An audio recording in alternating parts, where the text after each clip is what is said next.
Good evening students. ನನ್ನ ಹೆಸರು ಶಿವಕುಮಾರ್ ಸೂರ್ಯವಂಶಿ. ನಾನಿವಾಗ ನಿಮಗೆ ಸಮಾಜ ಅಧ್ಯಯನ ಅಂದರೆ ಸೋಷಿಯಲ್ ಸ್ಟಡಿನಲ್ಲಿ ನಾನು 1857 ಭಾರತ ಸ್ವತಂತ್ರ ಸಂಗ್ರಾಮದ ಪ್ರಥಮ ಸ್ವತಂತ್ರ ಸಂಗ್ರಾಮದ ಚಳವಳಿ ಅನ್ನೋಂಥ ವಿಷಯವಾಗಿ ನಾವು ನಿನ್ನೆಯಿಂದ ಅಭ್ಯಾಸವನ್ನು ಮಾಡ್ತಾ ಇದ್ದೀವಿ. 1850 ವಿದ್ಯಾರ್ಥಿಗಳೇ, ಸ್ವಾತಂತ್ರ್ಯ ಸಂಗ್ರಾಮ ತನ್ನದೇ ಆದಂಥ ಒಂದು ಮಹತ್ವವನ್ನು ಪಡೆದುಕೊಂಡಿದೆ.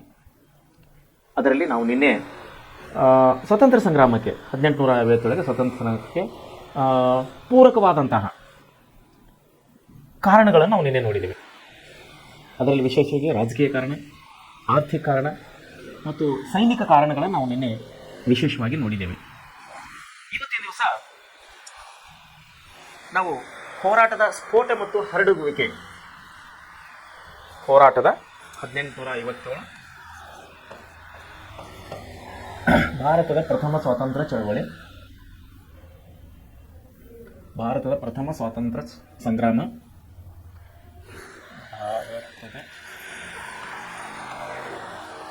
ಪ್ರಥಮ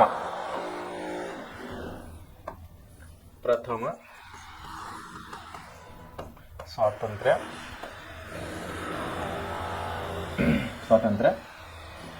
ಸಂಗ್ರಾಮ. ಇದರಲ್ಲಿ ಇವತ್ತಿನ ದಿವಸ ನಾವು ಏನು ನೋಡೋರಾಗಿದ್ದೇವೆ ಅಂದರೆ ಹೋರಾಟದ ಸ್ಫೋಟ ಮತ್ತು ಹರಡುವಿಕೆ. ಹೋರಾಟದ ಸ್ಫೋಟ ಮತ್ತು ಹರಡುವಿಕೆ. ಸ್ವತಂತ್ರ ಸಂಗ್ರಾಮದ ಹೋರಾಟದ ಸ್ಫೋಟ ಮತ್ತು ಹರಡುವಿಕೆ ಅನ್ನುವಂಥ ವಿಷಯದಲ್ಲಿ ನಾವು ಇವತ್ತು ಅಭ್ಯಾಸ ಮಾಡುವರಾಗಿದ್ದೇವೆ. ಸೊ ವಿದ್ಯಾರ್ಥಿಗಳೇ, ಯಾವುದೇ ಒಂದು ವಸ್ತುವನ್ನು ಸ್ಫೋಟಗೊಂಡಾಗ, ಅದರ ತೀವ್ರತೆಯನ್ನು ಅಂದರೆ ಅದರ ಪವರ್ ಅಂತ ಹೇಳಿ ನಾವು ಕರಿತೀವಲ್ಲ, ಅದನ್ನು ಬೇರೆ ಬೇರೆ ಬೇರೆ ಕಡೆ ಹರಡುತ್ತಾ ಇರ್ತದೆ. ಉದಾಹರಣೆಗೆ ದೀಪಾವಳಿ ಹಬ್ಬದ ಸಮಯದಲ್ಲಿ ಮನೆಯಲ್ಲಿ ಮಕ್ಕಳು, ಯುವಕರು, ದೊಡ್ಡವರು ಎಲ್ಲರೂ ಸರ್ವೇ ಸಾಮಾನ್ಯವಾಗಿ ಪಟಾಕಿಗಳನ್ನು ಹಾರಿಸ್ತೀವಿ. ಈ ಪಟಾಕಿಗಳನ್ನು ಹಾರಿಸುವಾಗ ಅದು ಸ್ಫೋಟಗೊಂಡಾಗ, ಪಟಾಕಿಯನ್ನು ಸ್ಫೋಟಗೊಂಡಾಗ ಅದರ ತೀವ್ರತೆಯನ್ನು ನಾವು ಸುತ್ತಮುತ್ತಲಿನ ಪ್ರದೇಶದಲ್ಲಿ ಅದರದೇ ಆದಂಥ ಒಂದು ಪವರ್, ಸುತ್ತಮುತ್ತಲಿನ ಪ್ರದೇಶದಲ್ಲಿ ಅದರಂಥ ಸೌಂಡು, ಅದರ ಹೊಗೆ ಮತ್ತು ಇನ್ನಿತರ ಅಲ್ಲಿ ಮಣ್ಣು ಏಳುವಿಕೆ, ಹಳ್ಳಗಳು ಏಳುವಿಕೆ, ಈ ಎಲ್ಲ ಅಂಶಗಳನ್ನು ನಾವು ಪಟಾಕಿ ಹಾರಿಸಿದ ಸ್ಥಳದಲ್ಲಿ ನೋಡುವರಾಗಿದ್ದೇವೆ. ಒಂದು ಸಣ್ಣ ಪಟಾಕಿಯನ್ನು ಹಾರಿಸಿದಾಗ ಇಷ್ಟು ಒಂದು ಅದ್ಭುತವಾಗಿ ನಾವು ನೋಡ್ತೀವಿ ಅಂದರೆ, ಇಲ್ಲಿ ಸ್ವಾತಂತ್ರ್ಯ ಸಂಗ್ರಾಮನೇ ನಡೀತಾ ಇದೆ ದೇಶದಲ್ಲಿ. ಅಖಂಡ ಭಾರತದಲ್ಲಿ ಸ್ವಾತಂತ್ರ್ಯದ ಪೂರ್ವದಲ್ಲಿ ಏನು ಸಿಪಾಯಿ ದಂಗೆ ಅಂತ ಕೆಲವರು ಇತಿಹಾಸಕಾರ ಇದನ್ನು ಸಿಪಾಯಿ ದಂಗೆ ಅಂತ ಕರೆದರು, ಕೆಲವರು ಸ್ವಾತಂತ್ರ್ಯ ಚಳವಳಿಯ ಪ್ರಾರಂಭ ಅಂತ ಹೇಳಿ ಕರೆದರು. ಸೊ ಇದಕ್ಕೆ ಸಂಬಂಧಪಟ್ಟಂಥ ವಿಷಯದಲ್ಲಿ ನಾವು ನಿನ್ನೆಲಿಂದ ಓದುತ್ತಿರುವಾಗ ನಿನ್ನ 3 ಕಾರಣಗಳು ನಾವು ನೋಡಿದೆ. ಒಂದು ರಾಜಕೀಯ ಕಾರಣ, ಒಂದು ಆರ್ಥಿಕ ಕಾರಣ, ಇನ್ನೊಂದು ಸೈನಿಕ ಕಾರಣ. ಸೊ ಇವತ್ತೇನು ನೋಡೋರಾಗಿದ್ದೇವೆ ನಾವು ಸ್ಫೋಟದ ಸ್ವತಂತ್ರ ಸಂಗ್ರಾಮದ ಹೋರಾಟದ ಸ್ಫೋಟ ಮತ್ತು ಹರಡುವಿಕೆ. ಅಂದ್ರೆ ಎಲ್ಲಿ ಸ್ಫೋಟ ಆಯಿತು ಮತ್ತು ಎಷ್ಟು ಮಟ್ಟಿಗೆ ಅದು ಹರಡಿತು, ಅದರ ಪರಿಣಾಮಗಳು ಏನೇನು ಬೀರಿದು ಅನ್ನುವಂಥವೆಲ್ಲ ನಾವು ಇವತ್ತಿನ ವಿಷಯದಲ್ಲಿ ನಾವು ಮುಂದೆ ನೋಡೋರಾಗಿದ್ದೇವೆ.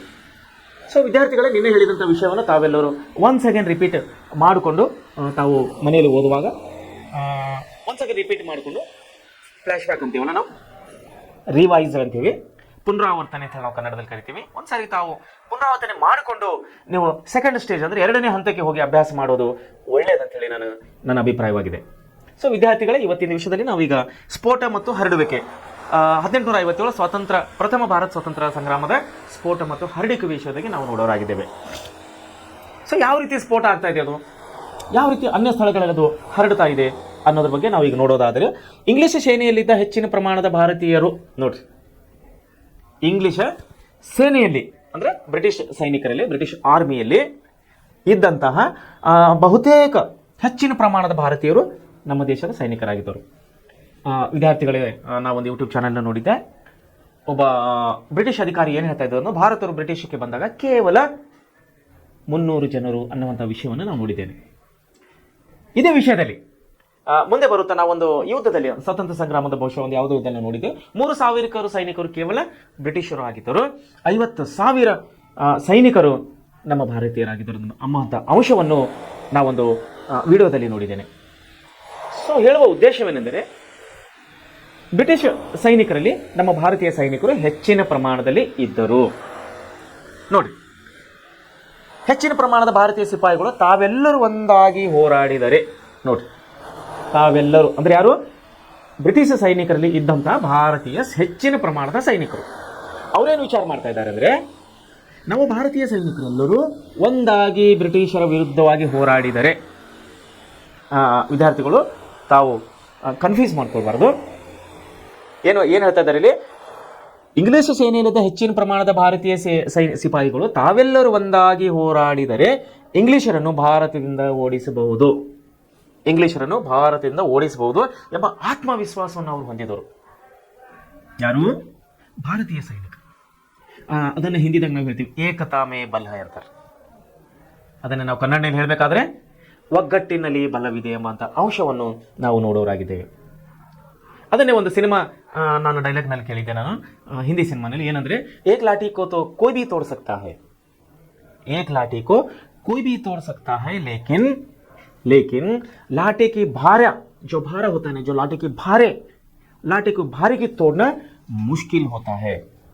ಅಂದರೆ ಹೇಳೋ ಉದ್ದೇಶ ಅಂದರೆ, ಒಂದು ಕಟ್ಟಿಗೆ ಯಾರಾದರೂ ಮುರಿಬಹುದು, ಒಂದು ಕಟ್ಟಿಗೆ ತುಂಡನ್ನು ಯಾರಾದರೂ ಮುರಿಬಹುದು, ಆದರೆ ಕಟ್ಟಿಗೆ ಹೊರೆಯನ್ನು ಮುರಿಯಲಿಕ್ಕೆ ಸಾಧ್ಯ ಇಲ್ಲ. ಯಾಕಂದರೆ ಅನೇಕ ಕಟ್ಟಿಗೆಗಳನ್ನು ಸೇರಿಸಿ ಒಂದು ಹಗ್ಗಲಿಂದ ಕಟ್ಟಿರ್ತಾರೆ. ಅದಕ್ಕೆ ಒಂದು ಕಟ್ಟಿಗೆಗಳ ಗುಂಪನ್ನು ಕಟ್ಟಿರ್ತಾರೆ. ಅನೇಕ ಕಟ್ಟಿಗೆಗಳ ಸಮೂಹವಾಗಿ ಅದನ್ನು ಕಟ್ಟಿರ್ತಾರೆ. ಅದನ್ನು ಕಟ್ಟಿಗೆಯನ್ನು ತುಂಡು ಮಾಡಲಿಕ್ಕೆ ಅಥವಾ ಪೀಸ್ ಮಾಡಲಿಕ್ಕೆ ಸಾಧ್ಯವಿಲ್ಲ. ಸೊ ಅದನ್ನೇ ಅಂತಾರೆ ಒಗ್ಗಟ್ಟಿನಲ್ಲಿ ಬಲವಿದೆ.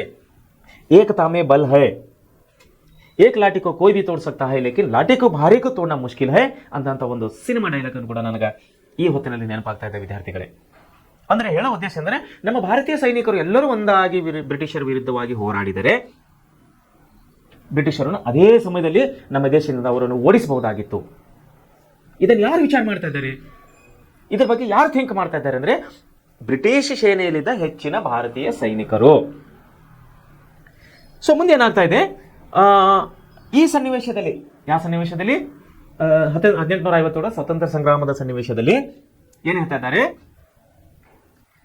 ನಮ್ಮ ಸೈನಿಕರಿಗೆ, ನಮ್ಮ ಭಾರತೀಯ ಸೈನಿಕರಿಗೆ ಏನು ಕೊಡ್ತಾ ಇದ್ರು ಅಂದರೆ, ರಾಯಲ್ ಎನ್ಫೀಲ್ಡ್ ಎಂಬ ನವೀನ ಬಂದೂಕುಗಳನ್ನು ಇವರು ಯುದ್ಧದಲ್ಲಿ ಹೋರಾಡಲಿಕ್ಕೆ ನಮ್ಮ ಸೈನಿಕರಿಗೆ ಕೊಡ್ತಾ ಇದ್ದರು. ಯಾರು? ಬ್ರಿಟಿಷ್ ಸೈನಿಕರು. ಆ ಬಂದೂಕಿನ ಹೆಸರೇನು? Royal Enfield. ಕನ್ಫ್ಯೂಸ್ ಮಾಡ್ಕೋಬೇಡ್ರಿ. ಇವಾಗ ಒಂದು ಬುಲೆಟ್ ಬೈಕ್ ಇದೆ, ಅದರ ಹೆಸರು ರಾಯಲ್ ಎನ್ಫೀಲ್ಡ್ ಅಂತೇಳಿ ತಾವು ರೋಡಿ ಮೇಲೆ, ರಸ್ತೆ ಮೇಲೆ ನೋಡ್ಬೋದು. ಆಲ್ಮೋಸ್ಟ್ ನಿಮಗೆ ನೆನಪಿನಲ್ಲಿರುವಂಥ ವಿಷಯ ನಾನು ಹೇಳಬೇಕಂದ್ರೆ, ಪೊಲೀಸರು ಬುಲೆಟ್ ಗಾಡಿನ ಯೂಸ್ ಮಾಡ್ತಾರೆ.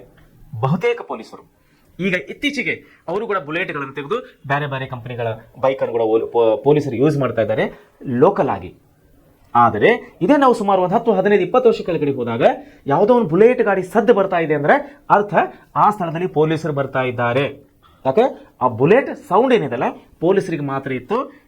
ಮುಂಚೆ ಅನ್ಯ ಪ್ರಜೆಗಳಿಗೆ, ನಮ್ಮ ಭಾರತದ ಅನ್ಯ ಪ್ರಜೆಗಳಿಗೆ ಬುಲೆಟ್ ಗಾಡಿ ಪರ್ಮಿಷನ್ ಇದ್ದಿಲ್ಲ.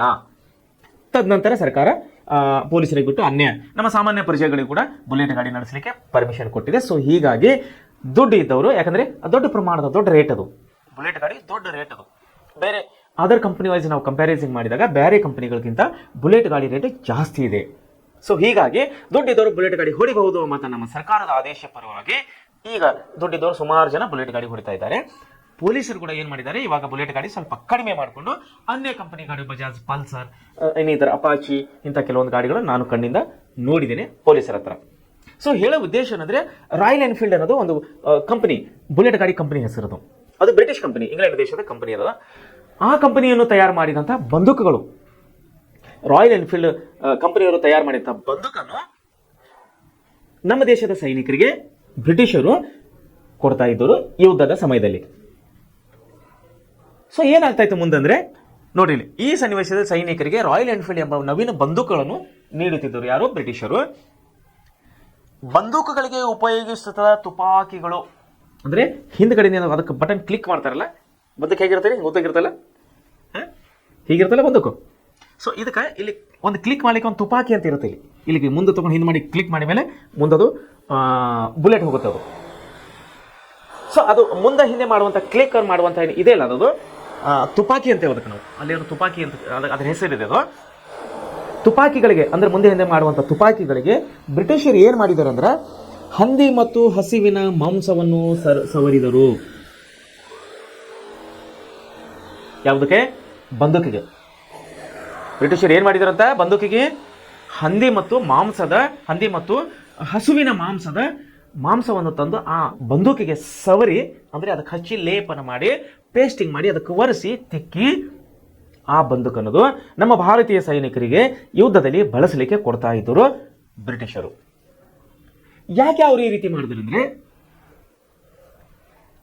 ಇದನ್ನು ಕೊಟ್ಟರೆ ಭಾರತೀಯ ಸೈನಿಕರು ಬಂದೂಕನ್ನು ಬಳಸೋದಿಲ್ಲ ಎಂಬ ಭಾವನೆಯು ಬ್ರಿಟಿಷರ ಒಂದು ಅಧಿಕಾರಿಗಳ ಒಂದು ತಲೆಯಲ್ಲಿ ಬಂದಿತ್ತು. ಯಾಕೆಂದರೆ what is the reason of the ಬಂದೂಕ್ ನಾಟ್ ಯೂಸಿಂಗ್ ಫಾರ್ ದಿಸ್ ಹಂದಿ ಅಂದರೆ ಪಿಗ್ ಅಂತ ನಾವು ಕರಿತೀವಿ, ಹಸಿವೆ ಅಂದರೆ ನಾವು ಕೌ ಆಕಳು ಅಂತ ಹೇಳಿ ಕರಿತೀವಿ ನಾವು. ಯಾಕಂದ್ರೆ ಏನಾಗಿತ್ತು ಅಂದ್ರೆ ಇಲ್ಲಿ ಹಂದಿ ಏನಪ್ಪ ಅಂದ್ರೆ, ಹಂದಿಗೆ ಮುಸ್ಲಿಂ ಸಮುದಾಯದವರು ಮುಟ್ಟುವುದಿಲ್ಲ. ಹಂದಿಗೆ ಮುಸ್ಲಿಂ ಸಮುದಾಯದವರು ಮುಟ್ಟುವುದಿಲ್ಲ. ಹಸುವಿನ ಮಾಂಸಕ್ಕೆ, ಹಸು ಅಂದ್ರೆ ಆಕಳು, ಆಕಳಿನ ಮಾಂಸಕ್ಕೆ ಯಾರು ಮುಟ್ಟೋದಿಲ್ಲ? ಹಿಂದೂ ಜನರು ಮುಟ್ಟೋದಿಲ್ಲ. ನೋಡಿ ಬ್ರಿಟಿಷ್ ಅವರು ಎಷ್ಟೊಂದು ಚಾಣಕ್ಷತನ ಯೂಸ್ ಮಾಡ್ತಾ ಇದ್ದಾರೆ. ಅವರು ಹಂದಿ ಮಾಂಸಕ್ಕೆ ಮುಸ್ಲಿಮರು ಮುಟ್ಟೋದಿಲ್ಲ, ಹಸುವಿನ ಮಾಂಸಕ್ಕೆ ಹಿಂದೂಗಳು ಮುಟ್ಟೋದಿಲ್ಲ. ಆದರೂ ಕೂಡ ಬ್ರಿಟಿಷರು ಏನ್ ಮಾಡಿದ್ರು ಇಲ್ಲಿ, ಹಂದಿ ಮಾಂಸ ಮತ್ತು ಹಸುವಿನ ಮಾಂಸವನ್ನು ಬಂದೂಕುಗಳಿಗೆ ಲೇಪನ ಮಾಡಿ ಅದನ್ನು ಬಳಸಲಿಕ್ಕೆ ನಮ್ಮ ಭಾರತೀಯ ಅಂದ್ರೆ ಅದರಲ್ಲಿ ಹಿಂದೂ ಮುಸ್ಲಿಂ ಇಬ್ಬರು ಬಂದರು, ನಮ್ಮ ಭಾರತೀಯ ಸೈನಿಕರಿಗೆ ಅದು ಆ ಬಂದೂಕನ್ನು ಕೊಡ್ತಾ ಇದ್ರು. ಆ ಬಂದೂಕಿನ ಹೆಸರು ರಾಯಲ್ ಎನ್ಫೀಲ್ಡ್ ಅಂತ ಹೇಳಿ. ಯಾರು ಕೊಡ್ತಾ ಇದ್ರು? ಬ್ರಿಟಿಷ್ ಸೈನಿಕರು. ನೋಡ್ರಿ, ಆ ಬಂದೂಕಿಗೆ ಏನು ಸವರಿದ್ರು ಇವರು? ಕೊಬ್ಬನ್ನು ಸವರಿದ್ದಾರೆಂಬ ವದಂತಿ ಹಬ್ಬಿತ್ತು. ಕೊಬ್ಬಂದ್ರೆ ಮಾಂಸ, ಅಂದ್ರೆ ಹಂದಿ ಅಥವಾ ಹಸುವನ್ನು ಕೊಯ್ದ ಮೇಲೆ ಚರ್ಮ ಸುಲಿದ ಮೇಲೆ ಏನು ಮೆತ್ತಗಾದಂಥ ಕೆಂಪದಂಥ ಮಾಂಸ ಏನು ಬರ್ತದ ಅದನ್ನು ತಂದು ಬಂದೂಕಿಗೆ ಪೇಸ್ಟ್ ಮಾಡಿ, ಅಂದ್ರೆ ಸವರಿ ಅಥವಾ ಒರೆಸಿ ಅಥವಾ ಹಚ್ಚಿ ಆ ಬಂದೂಕು ಅನ್ನೋದು ನಮ್ಮ ಭಾರತೀಯ ಸೈನಿಕರಿಗೆ ಕೊಡ್ತಾ ಇದ್ದರು. ಅದಕ್ಕೆ ಯುದ್ಧ ಮಾಡಲಿಕ್ಕೆ, ಯುದ್ಧದ ಸಮಯದಲ್ಲಿ. ಸೊ ಈ ರೀತಿ ಹಂದಿ ಕೊಬ್ಬು ಮತ್ತು ಮಾಂಸ ಕೊಬ್ಬನ್ನು ಬಂದೂಕುಗಳಿಗೆ ಲೇಪನ ಮಾಡಿದ್ದಾರೆ ಅನ್ನುವಂಥ ಅಂಶವನ್ನು ಬಯಲಾದಾಗ, ಅಂದ್ರೆ ಹೊರಗೆ ಬಂದ, ಇವ್ರು ಏನ್ ಮಾಡಿದ್ರು? ಮುಚ್ಚಿಕೊಟ್ಟಿದ್ರು. ನಾವು ಮಾಡಿದ ಲೇಪನ ಮಾಡಿದ ಯಾರಿಗೆ ಗೊತ್ತಿಲ್ಲ ಅಂತ ತಿಳ್ಕೊಂಡಿದ್ರು ಯಾರು? ಬ್ರಿಟಿಷ್ ಅಧಿಕಾರಿಗಳು. ಆದರೆ ತದನಂತರ ಮುಂದೆ ಬರುವಂತ ದಿನಗಳಲ್ಲಿ ಏನಾಯ್ತಂದ್ರೆ ಆ ವಿಷಯವನ್ನು ಹೊರಗೆ ಬಿತ್ತು. ಹಂದಿ ಮಾಂಸ ಮತ್ತು ಹಸುವಿನ ಮಾಂಸವನ್ನು ಬಂದೂಕಿಗೆ ಪೇಸ್ಟ್ ಮಾಡಿದ್ದಾರೆ ಅಂತ ಹೇಳಿ ವಿಷಯವನ್ನು ಹೊರಗೆ ಬಿತ್ತು. ಬಿದ್ದಿನ ಮೇಲೆ ಏನಾಯ್ತು ಮುಂದೆ?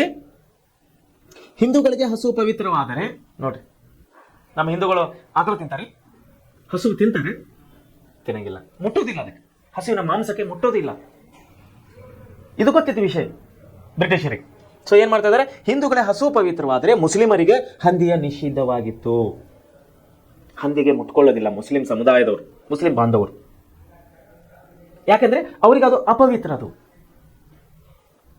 ಅವರಿಗೆ ಅಪವಿತ್ರವಾದ್ದರಿಂದ ಮುಸ್ಲಿಮರು ಹಂದಿಯನ್ನು ಮುಟ್ಟಂಗಿಲ್ಲ, ಹಿಂದೂಗಳು ಹಸುವಿನ ಮಾಂಸವನ್ನು ಮುಟ್ಟೋದಿಲ್ಲ.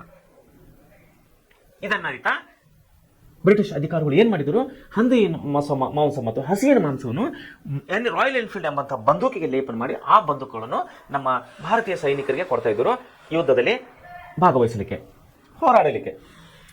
ಸೊ ಏನಾಯ್ತದ ನೋಡ್ರಿ, ಹಿಂದೂಗಳಿಗೆ ಹಸು ಪವಿತ್ರ ಆದರೆ ಮುಸ್ಲಿಂಗೆ ಹಂದಿ ನಿಷಿದ್ಧವಾಗಿತ್ತು. ಇದರಿಂದಾಗಿ ಈ ಘಟನೆಯು ತತ್ಕ್ಷಣದ ದಂಗೆಗೆ ಕಾರಣವಾಯಿತು. ನೋಡಿ, ರಾಯಲ್ ಎನ್ಫೀಲ್ಡ್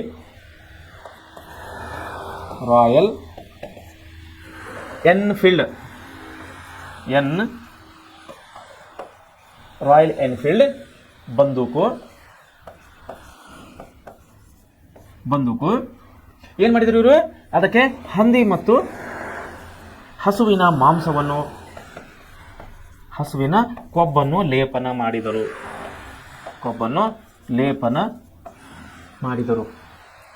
ಈ ವಿಷಯ ಗೊತ್ತಾದ್ಮೇಲೆ ಏನಾದ್ರೆ ಇದು ನಮ್ಮ ಭಾರತೀಯ ಸೈನಿಕರಿಗೆ ಅಸಂತೋಷವನ್ನು ಉಂಟು ಮಾಡಿತು, ಅಸಮಾಧಾನವನ್ನು ಉಂಟು ಮಾಡಿತು. ಅವ್ರು ಏನ್ ಮಾಡಿದ್ರು? ಇದರ ವಿರುದ್ಧವಾಗಿ ತಿರುಗಿ ಬಿದ್ದರು ನಮ್ಮ ಭಾರತೀಯ ಸೈನಿಕರು. ಸೊ ಇದು ಏನದಂದ್ರೆ ತತ್ಕ್ಷಣದ 1857ರ ಭಾರತ ಪ್ರಥಮ ಸ್ವಾತಂತ್ರ್ಯ ಸಂಗ್ರಾಮಕ್ಕೆ ತತ್ಕ್ಷಣದ ಕಾರಣವಾಯಿತು. ಯಾವುದು? ರಾಯಲ್ ಎನ್ಫೀಲ್ಡ್ ಬಂದೂಕು, ಅದಕ್ಕೆ ಹಚ್ಚಿದಂತ ಹಂದಿ ಮತ್ತು ಹಸುವಿನ ಮಾಂಸದ ವಿಷಯವಾಗಿ. ಸೊ ಮುಂದೆ ಏನಾಯ್ತು ನೋಡ್ರಿ, ಇದು ಅರ್ಥ ಆಗ್ತದನ ವಿದ್ಯಾರ್ಥಿಗಳಿಗೆ? ತಾವು ಗಮನ ಕೊಟ್ಟು ಕೇಳಬೇಕು. ಇಲ್ಲೇನಾಗ್ತದೆ, ತತ್ಕ್ಷಣದ ಕಾರಣಗಳು, ಸ್ಪಾಟ್ ಅವಾಗಿದ್ದವಾಗೆ ಹುಟ್ಟಿದಂಥ ಕಾರಣಗಳು. ಕೆಲವೊಬ್ಬರು ಏನಂತಾರೆ, ಮನೆಯಲ್ಲಿ ಹಳ್ಳಿಯಲ್ಲಿ ಅಲ್ಲಿ ಪರಿಚಿತರು ಸ್ನೇಹಿತರು ಎಲ್ಲ ಜಗಳ ಆಡ್ತಿರ್ತಾರೆ. ಜಗಳ ಆಡೋ ಹೊತ್ನಾಗ ಭಾಳ ಜನರು ಸುಮ್ಮನೆ ಯಾಕೆ ಜಗಳ ಆಡ್ತೀರಪ್ಪ, ಜಗಳ ಆಡ್ಬೇಡ್ರಿ ಅಂತಿರ್ತಾರೆ. ಕೆಲವೊಂದು ಜಗಳಗಳು ಹೆಂಗಿರ್ತವೆ, ಹಳೆ ದ್ವೇಷಗಳು, ಹೋದ ತಿಂಗಳ ಆಚೆ ತಿಂಗಳ ಅಥವಾ ಹೋದ ವರ್ಷ 4 ವರ್ಷ ಕೆಳಗೆ ಯಾವುದೋ ಒಂದು ವಿಷಯಕ್ಕಾದಂಥ ಜಗಳಕ್ಕೆ ಆದಂಥ ವಿಷಯಗಳನ್ನೇ ಮುಂದೆ ಜಗಳ ಬರ್ತದೆ. ಕೆಲವೊಂದು ವಿಷಯಗಳು ಹೀಗಿರ್ತವೆ, ತತ್ಕ್ಷಣದ ವಿಷಯಗಳು, ಅಂದರೆ ಅವಾಗಿದ್ದವಾಗೆ ಜಗಳಗಳ ಸ್ಪಾಟ್. ಇವಾಗ ಚೆನ್ನಾಗಿದ್ದರು, ಈಗ ಚೆನ್ನಾಗಿದ್ದರು ಅವರು, ಇವಾಗಿದ್ದೇ ಸಣ್ಣ ವಿಷಯಕ್ಕೆ ಇವರು ಜಗಳಕ್ಕೆ ಹುಟ್ಟಿದ್ದಾರೆ. ಸೊ ಅದು ತತ್ಕ್ಷಣದ ಕಾರಣ, ತತ್ಕ್ಷಣದ ವಿಷಯ. ಸೊ ಇಲ್ಲಿ ಕೂಡ ಅದೇ ಆಗ್ತದೆ. ಏನಾಗ್ತದೆ, ಬ್ರಿಟಿಷ್ ಅಧಿಕಾರಿಗಳು ಏನು ಮಾಡ್ತಾ ಇದ್ದಾರೆ, ಹಂದಿ ಮತ್ತು ಹಸುವಿನ ಮಾಂಸವನ್ನು ಲೇಪನ ಮಾಡಿ ಭಾರತೀಯ ಸೈನಿಕರಿಗೆ ಕೊಡ್ತಾ ಇದ್ದಾರೆ ಯುದ್ಧದಲ್ಲಿ ಹೋರಾಡಲಿಕ್ಕೆ. ಆದರೆ ಮುಸ್ಲಿಮರಿಗೆ ಹಂದಿಯನ್ನು ನಿಷಿದ್ಧವಿದೆ, ಹಿಂದೂಗಳಿಗೆ ಹಸುವನ್ನು ಪವಿತ್ರವಾಗಿದ್ದರಿಂದ ಇವರು ಅದನ್ನು ಮುಟ್ಟಲಿಕ್ಕೆ ನಿರಾಕರಿಸಿದರು. ಹಿಂದೂ ಸೈನಿಕರು, ಭಾರತೀಯ ಸೈನಿಕರು ಆ ಬಂದೂಕುಗಳಿಗೆ ಮುಟ್ಟಲಿಕ್ಕೆ ಇವರು ನಿರಾಕರಣೆ ಮಾಡ್ತಾರೆ, ಅವಾಯ್ಡ್ ಮಾಡ್ತಾರೆ. ನಾವು ಮುಟ್ಟೋದಿಲ್ಲ, ಈ ಬಂದೂಕನ್ನು ಮುಟ್ಟೋದಿಲ್ಲ, ನಾವು ಈ ಹಸುವಿನ ಮಾಂಸವನ್ನು ಮುಟ್ಟೋದಿಲ್ಲ, ಹಂದಿ ಮಾಂಸವನ್ನು ಮುಟ್ಟೋದಿಲ್ಲ, ನಾವು ಯುದ್ಧಕ್ಕೆ ಬರೋದಿಲ್ಲ. ಸೊ ಈ ಒಂದು ಅಂಶ ತತ್ಕ್ಷಣದ ಕಾರಣ ಆಗ್ತದೆ 1857 ಸ್ವತಂತ್ರ ಸಂಗ್ರಾಮಕ್ಕೆ. ಸೊ ವಿದ್ಯಾರ್ಥಿಗಳು ತಾವು ವಿಶೇಷ ಆಸಕ್ತಿ ಇಲ್ಲದೆ ಈ ಪಾಠವನ್ನು ಕೇಳಿ ವಿಶೇಷವಾದಂತಹ ಗಮನ ಇಲ್ಲಿ ಕೊಡಬೇಕು. ಈ ವಿಷಯವನ್ನು ಚೆನ್ನಾಗಿ ತಾವು ನೆನ್ಪಿಟ್ಕೋಬೇಕು. ಯಾಕಂದ್ರೆ ಈ ವಿಷಯವು ಇವತ್ತಿನ ಕೇವಲ ನಿಮ್ಮ ಸಿಲೆಬಸ್ಗೆಲ್ಲ, ನಿಮಗೆ ಮುಂದಿನ ಭವಿಷ್ಯ ಕೂಡ ಈ 1850 ಸ್ವತಂತ್ರ ಸಂಗ್ರಾಮ ಅತಿ ಮುಖ್ಯವಾದಂತಹ ವಿಷಯವಾಗಿದೆ ವಿದ್ಯಾರ್ಥಿಗಳೇ. ಸೊ ನೋಡಿ ಮುಂದೇನಾಗ್ತದೆ, ಮೊದಲನೇ ತತ್ಕ್ಷಣದ ಕಾರಣ ಏನು, ರಾಯಲ್ ಎನ್ಫೀಲ್ಡ್ ಬಂದೂಕಿಗೆ ಹಂದಿ ಮಾಂಸ ಮತ್ತು ಹಸುವಿನ ಕೊಂಬವನ್ನು ಹಚ್ಚೋದಕ್ಕಾಗಿ ನಮ್ಮ ಭಾರತೀಯ ಸೈನಿಕರು ಆ ಬಂದೂಕನ್ನು ಮುಟ್ಟಲಿಕ್ಕೆ ನಿರಾಕರಿಸ್ತಾರೆ. ಒಂದು. ಎರಡನೇದು ಏನಾಗ್ತದೆ ಅಂದರೆ, ಬ್ಯಾರಕ್ಪೂರದಲ್ಲಿನ ಸೈನಿಕ ಪಡೆಯಲ್ಲಿ ಹಬ್ಬಿದ ಈ ವದಂತಿಯು, ಯಾವ ಸೈನಿಕ ಪಡೆಯಲಾಗಿದ್ರಿ ಇದು, ಬ್ಯಾರಕ್ಪೂರ ನೋಡ್ರಿ, ಬ್ಯಾರಕ್ಪೂರ ಸೈನಿಕ ಪಡೆ ಅಂದ್ರೆ ಈ ಸೈನಿಕರಲ್ಲಿ ಅಂದ್ರೆ ಪಡೆಗಳಿರ್ತಾವೆ, ಬಟಾಲಿಯನ್ಸ್. ಇವಾಗ ನಾವು ಬಟಾಲಿಯನ್ಸ್ ಅಂತ ಕರಿತೇವೆ. ಮರಾಠ ರೆಜಿಮೆಂಟ್ ಬಟಾಲಿಯನ್ಸ್, ಶಿವಾಜಿ ಆಮೇಲೆ ಇನ್ನೊಂದೇನಂದ್ರೆ ಭಗತ್ ಸಿಂಗ್ ರೆಜಿಮೆಂಟ್, ಆಮೇಲೆ ಈ ಕಡೆ ಆಂಧ್ರಕ್ಕೆ ಹೋದರೆ ಕೋಸ್ಟಲ್ ಹೋದರೆ ಕೋಸ್ಟಲ್ ರೆಜಿಮೆಂಟ್. ಹಿಂಗೆ ರೆಜಿಮೆಂಟ್ ಅಂದರೆ ಪಡೆಗಳನ್ನಂಗೆ, ಅಂದರೆ ಒಂದು ಟೀಮ್ ಅನ್ನಂಗೆ ಅದು. ಸೊ ಬ್ಯಾರಕ್ಪುರ ಏನಿದೆ ಇಲ್ಲಿ ಸೈನಿಕರ ಒಂದು ಪಡೆ ಇತ್ತು. ಈ ಪಡೆಯಲ್ಲಿ ಬ್ಯಾರಕ್ಪುರ ಸೈನಿಕ ಪಡೆಯಲ್ಲಿ ಏನಾಗಿತ್ತು ಅಂದರೆ ಆ ಅಂಶವನ್ನು ಹೊರಗೆ ಬಿದ್ದಿತ್ತು. ಯಾವ ಅಂಶ, ಬಂದೂಕುಗಳಿಗೆ ಕೊಬ್ಬನ್ನು ಲೇಪನ ಮಾಡಿದ್ದಾರೆ, ಹಂದಿ ಮಾಂಸ ಮತ್ತು ಹಸುವಿನ ಮಾಂಸವನ್ನು ಲೇಪನ ಮಾಡಿದ್ದಾರೆ ಅಂತ ಅಂಶವನ್ನು ಯಾವ ಸೈನಿಕ ಪಡೆಯಲ್ಲಿ ಹೊರಗಾಗಿ ಬಿದ್ದಿತ್ತು, ಬ್ಯಾರಕ್ಪುರ ಸೈನಿಕ ಪಡೆಯಲ್ಲಿ. ಮುಂದೆ ಏನಾಗ್ತದೆ ಅಂದ್ರೆ ನೋಡಿ, ಬ್ಯಾರಕ್ಪುರದಲ್ಲಿ ಸೈನಿಕ ಪಡೆಯಲ್ಲಿ ಹಬ್ಬಿದ ಈ ವದಂತಿಯು, ಯಾವ ವದಂತಿ, ಹಂದಿ ಮತ್ತು ಹಸುವಿನ ಕೊಬ್ಬನ್ನು ಸವರಿದ್ದಾರೆ ಅನ್ನುವಂತ ಒಂದು ಮಾಹಿತಿಯನ್ನು ಹೊರಬಿದ್ದಾಗ ಈ ವದಂತಿಯು ತೀವ್ರ ಅಸಮಾಧಾನಕ್ಕೆ ಕಾರಣವಾಯಿತು. ಯಾರಿಗೆ, ನಮ್ಮ ಭಾರತೀಯ ಸೈನಿಕರು ತುಂಬಾ ಬೇಜಾರಾಗ್ಬಿಡ್ತಾವ್ರೆ. ನಾವು ಬ್ರಿಟಿಷರ ಸಲುವಾಗಿ ಇಷ್ಟು ಹೋರಾಡ್ತಾ ಇದ್ದೇವೆ, ಬ್ರಿಟಿಷರ ಸಲುವಾಗಿ ನಾವು ಇಷ್ಟು ಕಾದಾಡ್ತಾ ಇದ್ದೀವಿ, ಆದ್ರೂ ಇವರು ನಮ್ಮನ್ನು ಧಾರ್ಮಿಕವಾಗಿ ಈ ರೀತಿ ಹಿಂಸೆ ಪಡಿಸ್ತಾರಲ್ಲ, ಧಾರ್ಮಿಕವಾಗಿ ಇವರು ನಮ್ಮನ್ನು ಇಷ್ಟು ಕೀಳು ಮಟ್ಟಕ್ಕೆ ತರ್ತಾರಲ್ಲ, ಯಾಕಂದ್ರೆ ನಾವು ಮುಟ್ಟದಂಥ ವಸ್ತುಗಳನ್ನು ಮುಟ್ಟಂತಾರೆ ಇವರು. ಹಂದಿಗಳಿಗೆ ಮುಟ್ಟೋದಿಲ್ಲ, ನಿಷಿದ್ಧವಾಗಿದೆ ಮುಸ್ಲಿಂ ಸಮುದಾಯದಲ್ಲಿ. ಅವರು ಹಂದಿಗಳನ್ನು ಮುಟ್ಟಂತಾರೆ, ಹಿಂದೂಗಳಿಗೆ ಹಸುವಿನ ಮಾಂಸನ ಮುಟ್ಟಂತಾರೆ. ಸೊ ಇವೆಲ್ಲ ಅಂಶಗಳು ಏನಾಗಿತ್ತಂದ್ರೆ ನಮ್ಮ ದೇಶೀಯ ಸೈನಿಕರಿಗೆ ಅಸಂತೋಷವನ್ನು ಉಂಟು ಮಾಡಿತು, ಅಸಮಾಧಾನ ಉಂಟು ಮಾಡಿತು. ಸೈನಿಕರಿಗೆ ತುಪಾಕಿಯನ್ನು ಹಲ್ಲಿನಿಂದ ಕಚ್ಚಿ ತೆಗೆಯುವಂತೆ ಇಂಗ್ಲಿಷರು ಆದೇಶಿಸಿದಾಗ, ನೋಡಿ ತುಪಾಕಿ ಅಂತ ಇರ್ತಲ್ಲ, ಅದಕ್ಕೆ ಬಹುಶಃ ಲಾಕ್ ಸಿಸ್ಟಮ್ ಏನಾದರೂ ಮುಖ ಓಪನ್ ಮಾಡಲಿಕ್ಕೆ ಏನಾದರೂ ಲಾಕ್ ಸಿಸ್ಟಮ್ ಇರ್ತಿತ್ತು ನಾವು ಅವಾಗ, ಬಹುಶಃ ಇದ್ದಿರಬೇಕು. ಅದು ಲಾಕ್ ತೆಗಿಬೇಕಂದ್ರೆ, ಅಂದ್ರೆ ಮುಂದೆ ಬಂದು ಕಾಣಿಸ್ಬೇಕಂದ್ರೆ, ಅದು ತುಪಾಕಿ ಲಾಕ್ ತೆಗಿಬೇಕಂದ್ರೆ ಅದಕ್ಕೆ ಇದ್ದಂಥ ಇದನ್ನು ಹಲ್ಲಿನಿಂದ ಕಚ್ಚಬೇಕಾಗಿತ್ತು. ಆ ಲಾಕ್ ಸಿಸ್ಟಮ್ ಏನಿದೆ ಅದು ಹಲ್ಲಿನಿಂದ ಕಚ್ಚಿ ಮುಂದೆ ಬಂದು ಹೊಡಿಬೇಕಾಗಿತ್ತು ಇವರು. ಸೊ ಹಲ್ಲಿಂದ ಕಚ್ಚಬೇಕಂದ್ರೆ ಈಗ ಏನು ಮಾಡ್ಬೇಕು ಇವರು, ಹಲ್ಲು ಹಚ್ಚಬೇಕಲ್ಲ, ಮುಖ ಹಚ್ಚಬೇಕಲ್ಲ. ಮುಖ ಹಚ್ಚಬೇಕಾದ್ರೆ ಏನಾಯ್ತು, ಹಿಂದೂಗಳನ್ನು ಹಸುವಿನ ಮಾಂಸಕ್ಕೆ ಮುಟ್ಟಿನಂಗಾಯ್ತು, ಮುಸ್ಲಿಮರು ಹಂದಿ ಮಾಂಸಕ್ಕೆ ಮುಟ್ಟಿದಂಗಾಯ್ತು, ಅಥವಾ ಚುಚ್ಚಿದಂಗಾಯ್ತು, ಅಥವಾ ಮುಖಕ್ಕೆ ಹಚ್ಕೊಂಡಂಗಾಯ್ತು.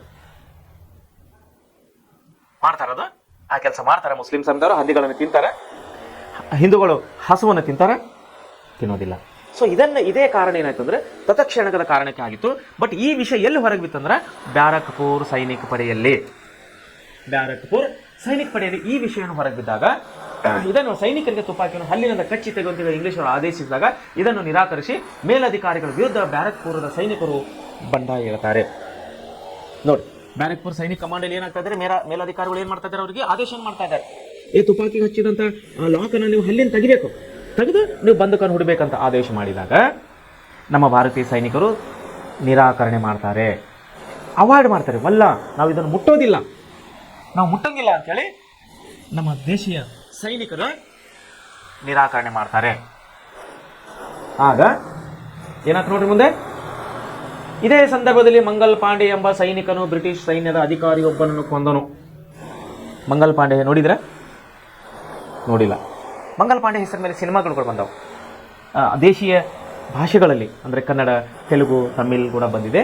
ಆಮೇಲೆ ಹಿಂದಿನಲ್ಲಿ ಕೂಡ ಇದೆ ಮಂಗಲ್ ಪಾಂಡೆ ಅಂತ, ಸರ್ದಾರ್ ಮಂಗಲ್ ಪಾಂಡೆ ಅಂತೇಳಿ ಒಂದು ಸಿನಿಮಾ ಕೂಡ ಬಂದಿದೆ ಹಿಂದಿಯಲ್ಲಿ. ಅದರಲ್ಲಿ ಆತನ ಪೂರ ಜೀವನ ಚರಿತ್ರೆಯನ್ನು ಇಳಿಸಲಾಗಿದೆ, ಅದರಲ್ಲಿ ಮಂಗಲ್ ಪಾಂಡೆ ಸಿನಿಮಾದಲ್ಲಿ. ಸೊ ಅವನು ಏನು ಮಾಡಿದ್ದಾನೆ ಇಲ್ಲಿ ಬ್ಯಾರಕ್ಪುರ್ ಸೈನಿಕ ಪಡೆಯಲ್ಲಿ ಏನು ಮಾಡ್ತಾ ಇದ್ದಾನೆ ಮಂಗಲ್ ಪಾಂಡೆ ಅಂದರೆ, ಹಲ್ಲುಗಳಿಂದ ತುಪಾಕಿನ ಹಲ್ಲಿನಿಂದ ಕಚ್ಚಿ ತೆಗಿಲಿಕ್ಕೆ ಅವನು ನಿರಾಕರಣೆ ಮಾಡಿದಾಗ ಮೇಲಾಧಿಕಾರಿಗಳ ವಿರುದ್ಧ ಬ್ಯಾರಕ್ಪುರ್ ಸೈನಿಕರು ಬಂಡಾಯ ಹೇಳ್ತಾರೆ. ಇದೇ ಸಂದರ್ಭದಲ್ಲಿ ಮಂಗಲ್ ಪಾಂಡೆ ಎಂಬ ಸೈನಿಕರು ಬ್ರಿಟಿಷ್ ಸೈನ್ಯದ ಅಧಿಕಾರಿಯೊಬ್ಬನನ್ನು ಕೊಂದು ಬಿಡ್ತಾನೆ, ಸಾಯಿಸಿಬಿಡ್ತಾನೆ. ಇದರ ಪರಿಣಾಮವಾಗಿ ಮಂಗಲ್ ಪಾಂಡೆಯನ್ನು ಬಂಧಿಸಿ ವಿಚಾರಣೆಗಳು ಒಳಪಡಿಸಿ ಗಲ್ಲಿಗೇರಿಸ್ತಾರೆ ಬ್ರಿಟಿಷರು.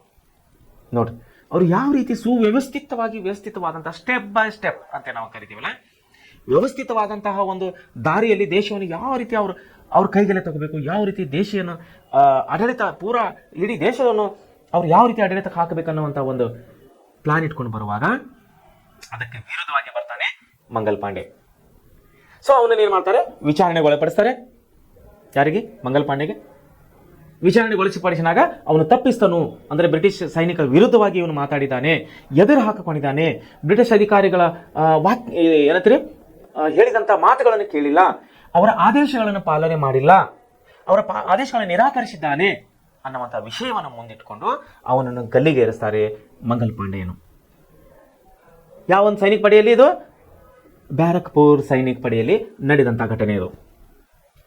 ಸೊ ಮುಂದೆ ಏನಾಗ್ತದೆ, ಮೀರತ್ ಬ್ರಿಟಿಷರ ಪ್ರಬಲ ಸೇನಾ ನೆಲೆ ಆಗಿತ್ತು. ನೋಡ್ರಿ, ಬ್ಯಾರಕ್ಪುರ್ ಬಿಟ್ಟ ಮೇಲೆ ಮತ್ತೆ ಇನ್ನೊಂದು ಸೇನಾ ನೆಲೆ, ಪ್ರಮುಖ ಬ್ರಿಟಿಷ್ ಸೇನಾ ನೆಲೆ ಆಗಿತ್ರಿ. ಯಾವುದದು? ಮೀರತ್ ಅಂತ ಹೇಳಿ. ನೋಡ್ರಿ, ಮೀರತ್ ಬ್ರಿಟಿಷರ ಪ್ರಬಲ ಸೇನಾ ನೆಲೆ ಆಗಿತ್ತು. ಇಲ್ಲಿಯೂ ಕೂಡ ಇಂಗ್ಲಿಷರು ಭಾರತೀಯ ಸೈನಿಕರಿಗೆ ತುಪಾಕಿಗಳನ್ನು ಬಳಸಲು ಆದೇಶಿಸಿದಾಗ ಭಾರತೀಯ ಸೈನಿಕರು ಇದನ್ನು ನಿರಾಕರಣೆ ಮಾಡ್ತಾರೆ. ಏನಾಗ್ತದೆ ಇಲ್ಲಿ? ಬ್ಯಾರಕ್ಪುರ್ನ ನಿರಾಕರಣೆ ಮಾಡಿದಾಗ ಏನ್ ಮಾಡಿದ್ರು ಇವರು? ಮಂಗಲ್ ಸಿಂಗನು ಏನ್ ಮಾಡ್ತಾನೆ, ಬ್ರಿಟಿಷ್ ಅಧಿಕಾರಿಗಳನ್ನು ಸಾಯಿಸ್ತಾನೆ. ಅವನಿಗೆ ವಿಚಾರಣೆಗೊಳಪಡಿಸಿ ನೀನು ಮೇಲಾಧಿಕಾರಿ ಆದೇಶನ ಪಾಲನೆ ಮಾಡಿಲ್ಲ ಅನ್ನುವ ಒಂದು ಅಂಶವನ್ನು ಮುಂದಿಟ್ಕೊಂಡು ಅವನಿಗೆ ವಿಚಾರಣೆ ನಡೆಸಿ ಮಂಗಲ್ ಪಾಂಡೆಯನ್ನು ಗಲ್ಲಿಗೇರಿಸ್ತಾರೆ. ಇದು ಎಲ್ಲಿ ನಡೀತದೋ? ಬ್ಯಾರಕ್ಪುರ್ ಸೈನಿಕ ಪಡೆಯಲ್ಲಿ ನಡೀತಾ ಇದೆ ಘಟನೆ. ಇದಾದ ಮೇಲೆ ಮುಂದೆ ಬ್ರಿಟಿಷರ ಇನ್ನೊಂದು ಸೈನಿಕ ಪಡೆಯಾದಂತಹ ಮೀರಟ್ ಅನ್ನುವಂತಹ ಒಂದು ಪ್ರದೇಶದಲ್ಲಿ ಬ್ರಿಟಿಷರ ಇನ್ನೊಂದು ಪ್ರಮುಖವಾದಂತಹ ಸೈನಿಕ ಪಡೆ ಇರುತ್ತಲ್ಲಿ. ಇಲ್ಲಿ ಕೂಡ ಏನ್ ಮಾಡ್ತಾರೆ ಬ್ರಿಟಿಷರು? ಭಾರತದ ಸೈನಿಕರಿಗೆ ತುಪಾಕಿಗಳನ್ನು ಬಳಸಲು ಆದೇಶ ಮಾಡ್ತಾರೆ. ಯಾವ ತುಪಾಕಿ ಅದು? ರಾಯಲ್ ಎನ್ಫೀಲ್ಡ್ ಬಂದೂಕು. ರಾಯಲ್ ಎನ್ಫೀಲ್ಡ್ ಬಂದೂಕಿಗೆ ಹಚ್ಚಿದಂಥ ತುಪಾಕಿಗೆ ಏನು ಹಚ್ಚಿದರು ಅವರು? ಹಂದಿ ಕೊಬ್ಬು ಮತ್ತು ಹಸಿವಿನ ಮಾಂಸವನ್ನು ಹಚ್ಚಿದರು. ಹೌದಲ್ಲ?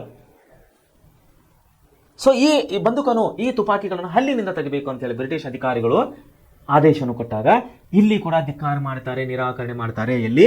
ಮೀರಟ್ ಸೇನಾ ನೆಲೆಯಲ್ಲಿ. ಎರಡನೇದಾಗಿ ಇದು ಯಾವ್ದ್ರಿ? ಮೀರಟ್ ಸೇನಾ ನೆಲೆ. ನೋಡಿ, ಮೀರಟ್ ಸೇನಾ ನೆಲೆ. ಮೀರಟ್ ಸೇನಾ ನೆಲೆ ಏನಾಗ್ತಾ ಇದ್ದಾರೆ ಇಲ್ಲಿ? ಆಗ ಸಿಪಾಯಿಗಳನ್ನು ಬಂಧಿಸಲಾಯಿತು. ಯಾವಾಗ? ನಿರಾಕರಣೆ ಮಾಡಿನಾಗ. ಮೀರಟ್ನ ಸೈನಿಕ ಪಡೆಯಲ್ಲಿ ಸೈನಿಕರು ಬಂದೂಕಗಳನ್ನು ಉಪಯೋಗಿಸಲಿಕ್ಕೆ, ಅಂದ್ರೆ ತುಪಾಕಿಯನ್ನು ಬಾಯಿಲಿಂದ ತೆಗಿಬೇಕಂತ ಆದೇಶ ಮಾಡಿದಾಗ ಇವರು ನಿರಾಕರಣೆ ಮಾಡ್ತಾರೆ ಸೈನಿಕರು. ಆವಾಗ ಅಲ್ಲಿ ಏನಾಗ್ತಾ ಇದೆ ಅಂದ್ರೆ ಸಿಪಾಯಿಗಳನ್ನು ಏನಾಗ್ತದೆ ಬಂಧನದಲ್ಲಿ ಇಡ್ತಾ ಇದ್ದಾರೆ. ನಮ್ಮ ದೇಶದ ಅಂದ್ರೆ ಭಾರತ ದೇಶದ ಸೈನಿಕರನ್ನು ಬಂಧನದಲ್ಲಿ ಇಡ್ತಾ ಇದ್ದಾರೆ. ಇದರಿಂದಾಗಿ ಮೀರತ್ನಲ್ಲಿ ದಂಗೆ ಉಂಟಾಯಿತು. ನೋಡಿ, ಈ ವಿಷಯಕ್ಕಾಗಿ ಏನಾಗ್ತಾ ಇದೆ ಇಲ್ಲಿ? ಎಲ್ಲಾ ಸೈನಿಕರು ಕೂಡಿ ದಂಗೆಯನ್ನು ಹೇಳ್ತಾ ಇದ್ದಾರೆ ಬ್ರಿಟಿಷ್ ಸೈನಿಕರ ವಿರುದ್ಧವಾಗಿ. ಕಾರಣ ಹಂದಿ ಮತ್ತು ಮಾಂಸದ ಲೇಪವನ್ನು ಹಚ್ಚಿದಂತಹ ಬಂದೂಕನ್ನು ಅದರ ತೆಪ್ಪೆಯನ್ನು ಬಾಯಿಯಿಂದ ತೆಗಿರಿ ಅಂದಾಗ ಪರಿಣಾಮವಾಗಿ ಸೈನಿಕರು ಸೆರೆಮನೆಗೆ ನುಗ್ಗಿ ಈಗಾಗಲೇ ಬಂಧಿತರಾಗಿದ್ದಂತಹ ಭಾರತೀಯ ಸಿಪಾಯಿಗಳನ್ನು ಬಿಡುಗಡೆಗೊಳಿಸಿದರು. ಏನಾಗ್ತಾ ಇದೆ ರೀ?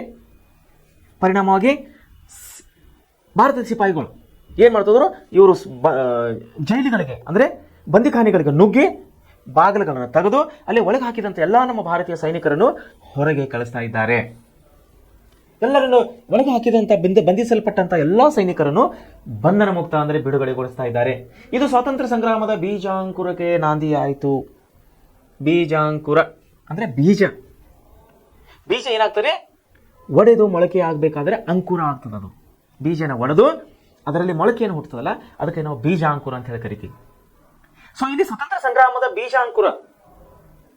ಬೀಜಾಂಕುರಕ್ಕೆ ಯಾವ್ದು ಹೆಸರು ವಹಿಸಿ ಆಗ್ತದೆ? ಮೀರಟ್ನ ಸೇನಾ ನೆಲೆ. ಬ್ರಿಟಿಷರ ಮೀರಟ್ನ ಸೇನಾ ನೆಲೆ. ಯಾಕೆಂದ್ರೆ ಈ ಸೇನಾ ನೆಲೆಯಲ್ಲಿ ಬ್ಯಾರಕ್ಪುರ್ನಲ್ಲಿ ಸೇನಾ ನೆಲೆ ನಡೆದಂತಹ ಘಟನೆಯನ್ನು ಇಲ್ಲಿ ಮೀರಟ್ನಲ್ಲಿ ಕೂಡ ರಿಪೀಟ್ ಆಗ್ತಾ ಇದೆ. ಅಲ್ಲಿ ದೇಶೀಯ ಸೈನಿಕರಿಗೆ ಏನು ಆದೇಶ ಕೊಡ್ತಾ ಇದ್ದಾರೆ ಬ್ರಿಟಿಷರು?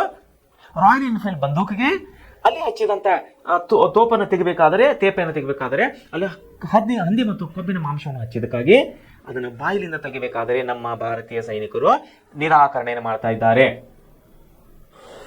ಸೊ ಇದು ಏನಾಯ್ತು ಅಂದ್ರೆ ಭಾರತೀಯ ಸಿಪಾಯಿಗಳನ್ನು ಬಿಡುಗಡೆಗೊಳಿಸಿ ಇದು ಸ್ವತಂತ್ರ ಸಂಗ್ರಾಮದ ಬೀಜಾಂಕುರಕ್ಕೆ ನಾಂದಿಯಾಯಿತು. ಯಾವುದು? ಮೀರಟ್ ಸೇನಾ ನೆಲೆ. ನಂತರ ಸೈನಿಕರ ಗುಂಪು ಮುಂದೆ ಏನಾಗ್ತದೆ? ಮೀರಟ್ನಿಂದ ದೆಹಲಿಗೆ ತಲುಪಿತು. ನೋಡ್ರಿ, ಹೀಗೆ ಹೀಗೆ ಹೀಗೆ ಏನಾಗ್ತದೆ? ಸ್ಪ್ರೆಡ್ ಆಗ್ತಾ ಇದೆ. ಅದು ಬೇರೆ ಬೇರೆ ಕಡೆ ಸ್ಪ್ರೆಡ್ ಆಗ್ತದೆ, ಹರಡ್ತಾ ಇದೆ. ಯಾವುದು? ಸಿಪಾಯಿ ದಂಗೆ. 1857ರ ಸಿಪಾಯಿ ದಂಗೆ ಮೊದಲನೇದಾಗಿ ಪ್ರಾರಂಭ ಆಗಿದ್ದಲ್ಲಿ ಬ್ಯಾರಕ್ಪುರ್ ಸೇನಾ ನೆಲೆ, ಆಮೇಲೆ ಪಸರಸೆಯಲ್ಲಿ ಸೆಕೆಂಡ್ ಸ್ಟೇಜಿಗೆ ಬಂದಿದ್ದು ಮೀರಟ್ ಸೇನಾ ನೆಲೆಯಲ್ಲಿ. ಈಗ ಮುಂದೆ ಹಾಗೆ ಬಂದು ಅದು ಎಲ್ಲಿ ಹೋಗ್ತಾ ಇದೆ? ದೆಹಲಿಗೆ ಹೋಗ್ತಾ ಇದೆ.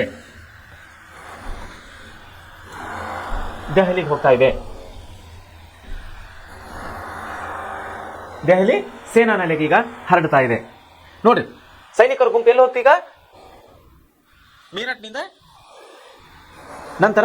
ದೆಹಲಿಗೆ ತಲುಪಿತು.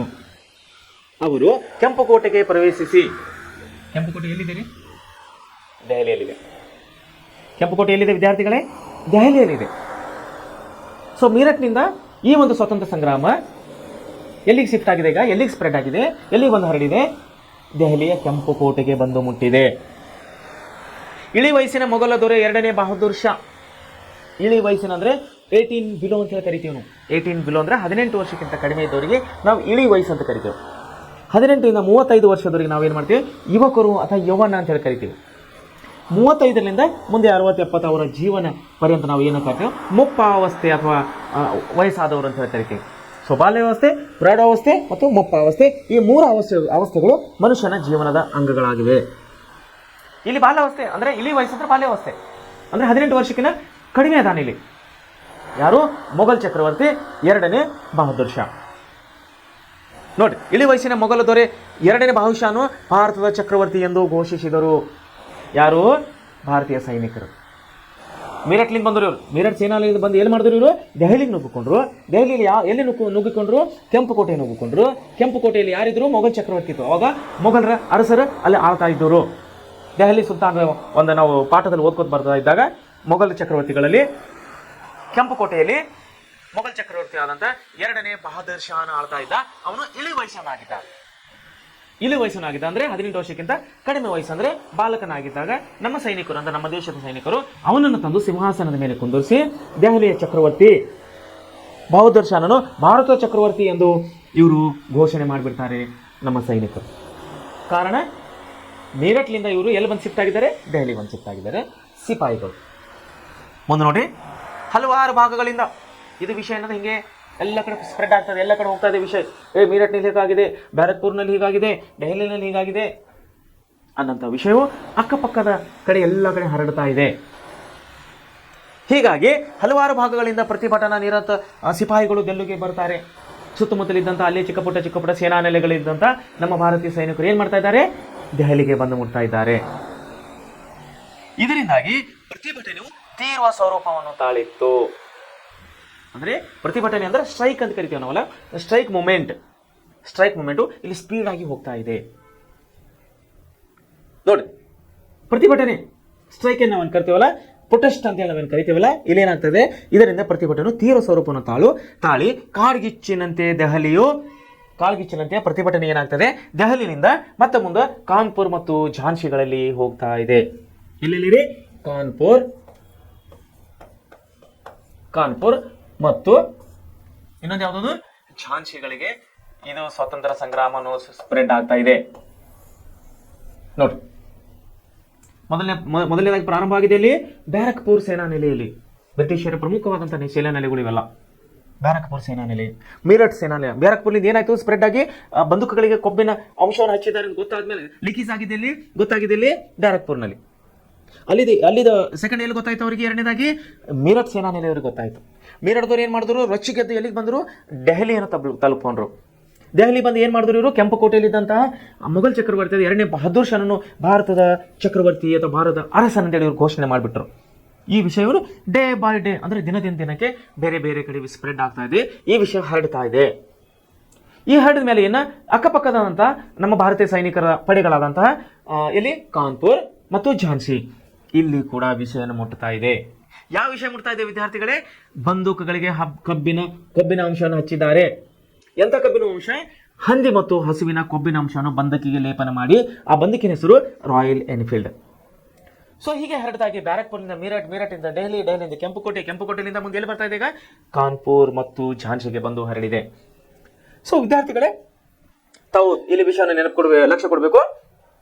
ಇದರಿಂದಾಗಿ ಕಾಳ್ಗಿಚ್ಚಿನಂತೆ ಈ ವಿಷಯವನ್ನು ಸ್ಪ್ರೆಡ್ ಆಗಿ ಹರಡಿ ಎಲ್ಲ ಏನಾಗ್ತಾ ಇದೆ ಈಗ? ದೆಹಲಿ, ಕಾನ್ಪುರ್ ಮತ್ತು ಝಾನ್ಸಿಗಳಲ್ಲಿ ಹರಡ್ತಾ ಇದೆ. ಕಾನ್ಪುರದಲ್ಲಿ ನಾನಾ ಸಾಹೇಬನು ಸಿಡಿದಿದ್ದನು. ನೋಡ್ರಿ, ಕಾನ್ಪುರದಲ್ಲಿ ಯಾರು ಸಿಡಿದಿದ್ದರು?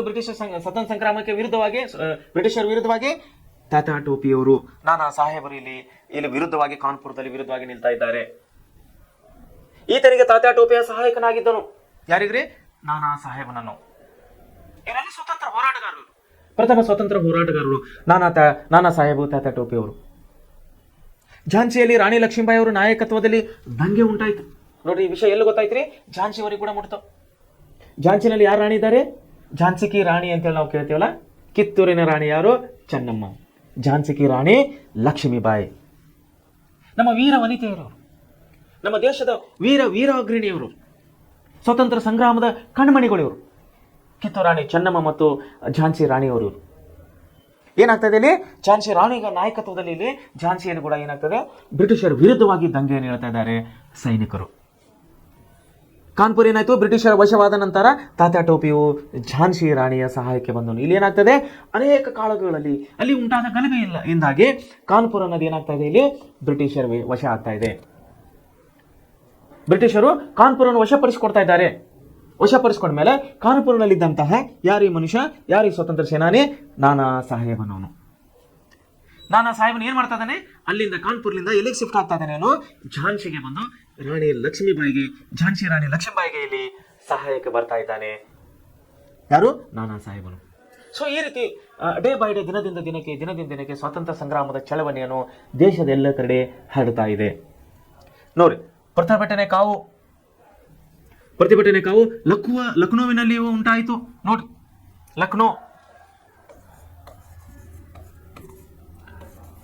ಲಕ್ನೋನಲ್ಲಿ ಕೂಡ ಏನಾಗ್ತಾ ಇದೆ? ಕ್ರಾಂತಿಯ ಒಂದು ಕಿಚ್ಚವನ್ನು ಇಲ್ಲಿ ಹರಡ್ತಾ ಇದೆ. ಆದರೆ ಅಂತಿಮವಾಗಿ ಅಂದರೆ ಕೊನೆಯದಾಗಿ ಲಕ್ನೋ ಇಂಗ್ಲಿಷರ ವಶ ಆಗ್ತದೆ. ಅಂದ್ರೆ ನಮ್ಮ ಸೈನಿಕರ ದಂಗೆಗಳಲ್ಲಿ ಏನಾಗ್ತದೆ, ನಮ್ಮ ಸೈನಿಕರ ಪ್ರಭಾವವನ್ನು ಕಡಿಮೆಯಾಗಿ ಅವರ ಸೈನಿಕರ ಪ್ರಭಾವವನ್ನು ಮೇಲಾಗಿ ಯಾವುದು ಬ್ರಿಟಿಷರ ಅವರ ಶಕ್ತಿಶಾಲಿ ಒಂದು ಆಯುಧಗಳಿಂದ, ಆಧುನಿಕ ತಂತ್ರಜ್ಞಾನ, ಆಧುನಿಕ ಶಸ್ತ್ರಾಸ್ತ್ರಗಳಿಂದ ಅವರನ್ನು ಇಲ್ಲಿ ವಿಜಯವನ್ನು ಹೊಂದುತ್ತಾ ಇದ್ದಾರೆ ಬ್ರಿಟಿಷರು. ಇಲ್ಲಿ ನಮ್ಮ ಸೋಲನ್ನು ಅವರು ಅನುಭವಿಸ್ತಾರೆ ನಮ್ಮ ಭಾರತೀಯ ಸೈನಿಕರು. ಯಾಕಂದ್ರೆ ಇವ್ರ ಕಡೆ ಶಸ್ತ್ರಾಸ್ತ್ರಗಳಿಲ್ಲ. ಇಲ್ಲಿ ಲಕ್ನೋವಿನಲ್ಲಿ ಏನಾಗ್ತದೆ, ನಮ್ಮ ಸೈನಿಕರಿಗೆ ಇಲ್ಲಿ ಸೋಲು ಉಂಟಾಗ್ತಾ ಇದೆ. ಆವಾಗ ಏನಾಯ್ತು, ಲಕ್ನೋ ಕೂಡ ಏನಾಯ್ತು ಅಂದ್ರೆ ಇಂಗ್ಲಿಷರ ವಶ ಆಗ್ತಾ ಇದೆ. ಇಲ್ಲಿ ಮೇಲೆ ಕಾನ್ಪುರ್ ಕೂಡ ಬ್ರಿಟಿಷರ ವಶ ಆಗಿತ್ತು, ಇಲ್ಲಿ ಲಕ್ನೋ ಕೂಡ ಬ್ರಿಟಿಷರ ವಶ ಆಗ್ತಾ ಇದೆ. ಇಲ್ಲಿಂದ ಸ್ವಾತಂತ್ರ್ಯ ಸಂಗ್ರಾಮ ಮತ್ತೆ ಎಲ್ಲಿಗೆ ಬರ್ತಾ ಇದೆ? ಯಮುನಾ ನದಿಯ ದಕ್ಷಿಣ ಕಡೆಗೆ ಬರ್ತಾ ಇದೆ. ನೋಡಿ, ಯಮುನಾ ನದಿಯ ದಕ್ಷಿಣ ಕಡೆ ಮತ್ತೆ ಸ್ಪ್ರೆಡ್ ಆಗ್ತಾ ಇದೆ. ಯಾವುದು? ಸ್ವತಂತ್ರ ಸಂಗ್ರಾಮದ ಕಿಚ್ಚು. ಇದರಿಂದಾಗಿ ಝಾನ್ಸಿಯಲ್ಲಿನ ಸಿಪಾಯಿಗಳು ಪ್ರಭಾವಿತರಾದರು. ನೋಡ್ರಿ, ಡೇ ಬೈ ಡೇ ಇದು ಸ್ಪ್ರೆಡ್ ಆಗ್ತಾ ಇದ್ದರಿಂದ ಝಾನ್ಸಿಯಲ್ಲಿದ್ದಂಥ ಸಿಪಾಯಿಗಳಿಗೆ ಇನ್ನೂ ಎನ್ಕರೇಜ್ ಆಗ್ತಾ ಇದೆ, ಅವ್ರಿಗೆ ಉತ್ತೇಜನ ಸಿಕ್ಕಾಗ ಆಗ್ತಾ ಇದೆ.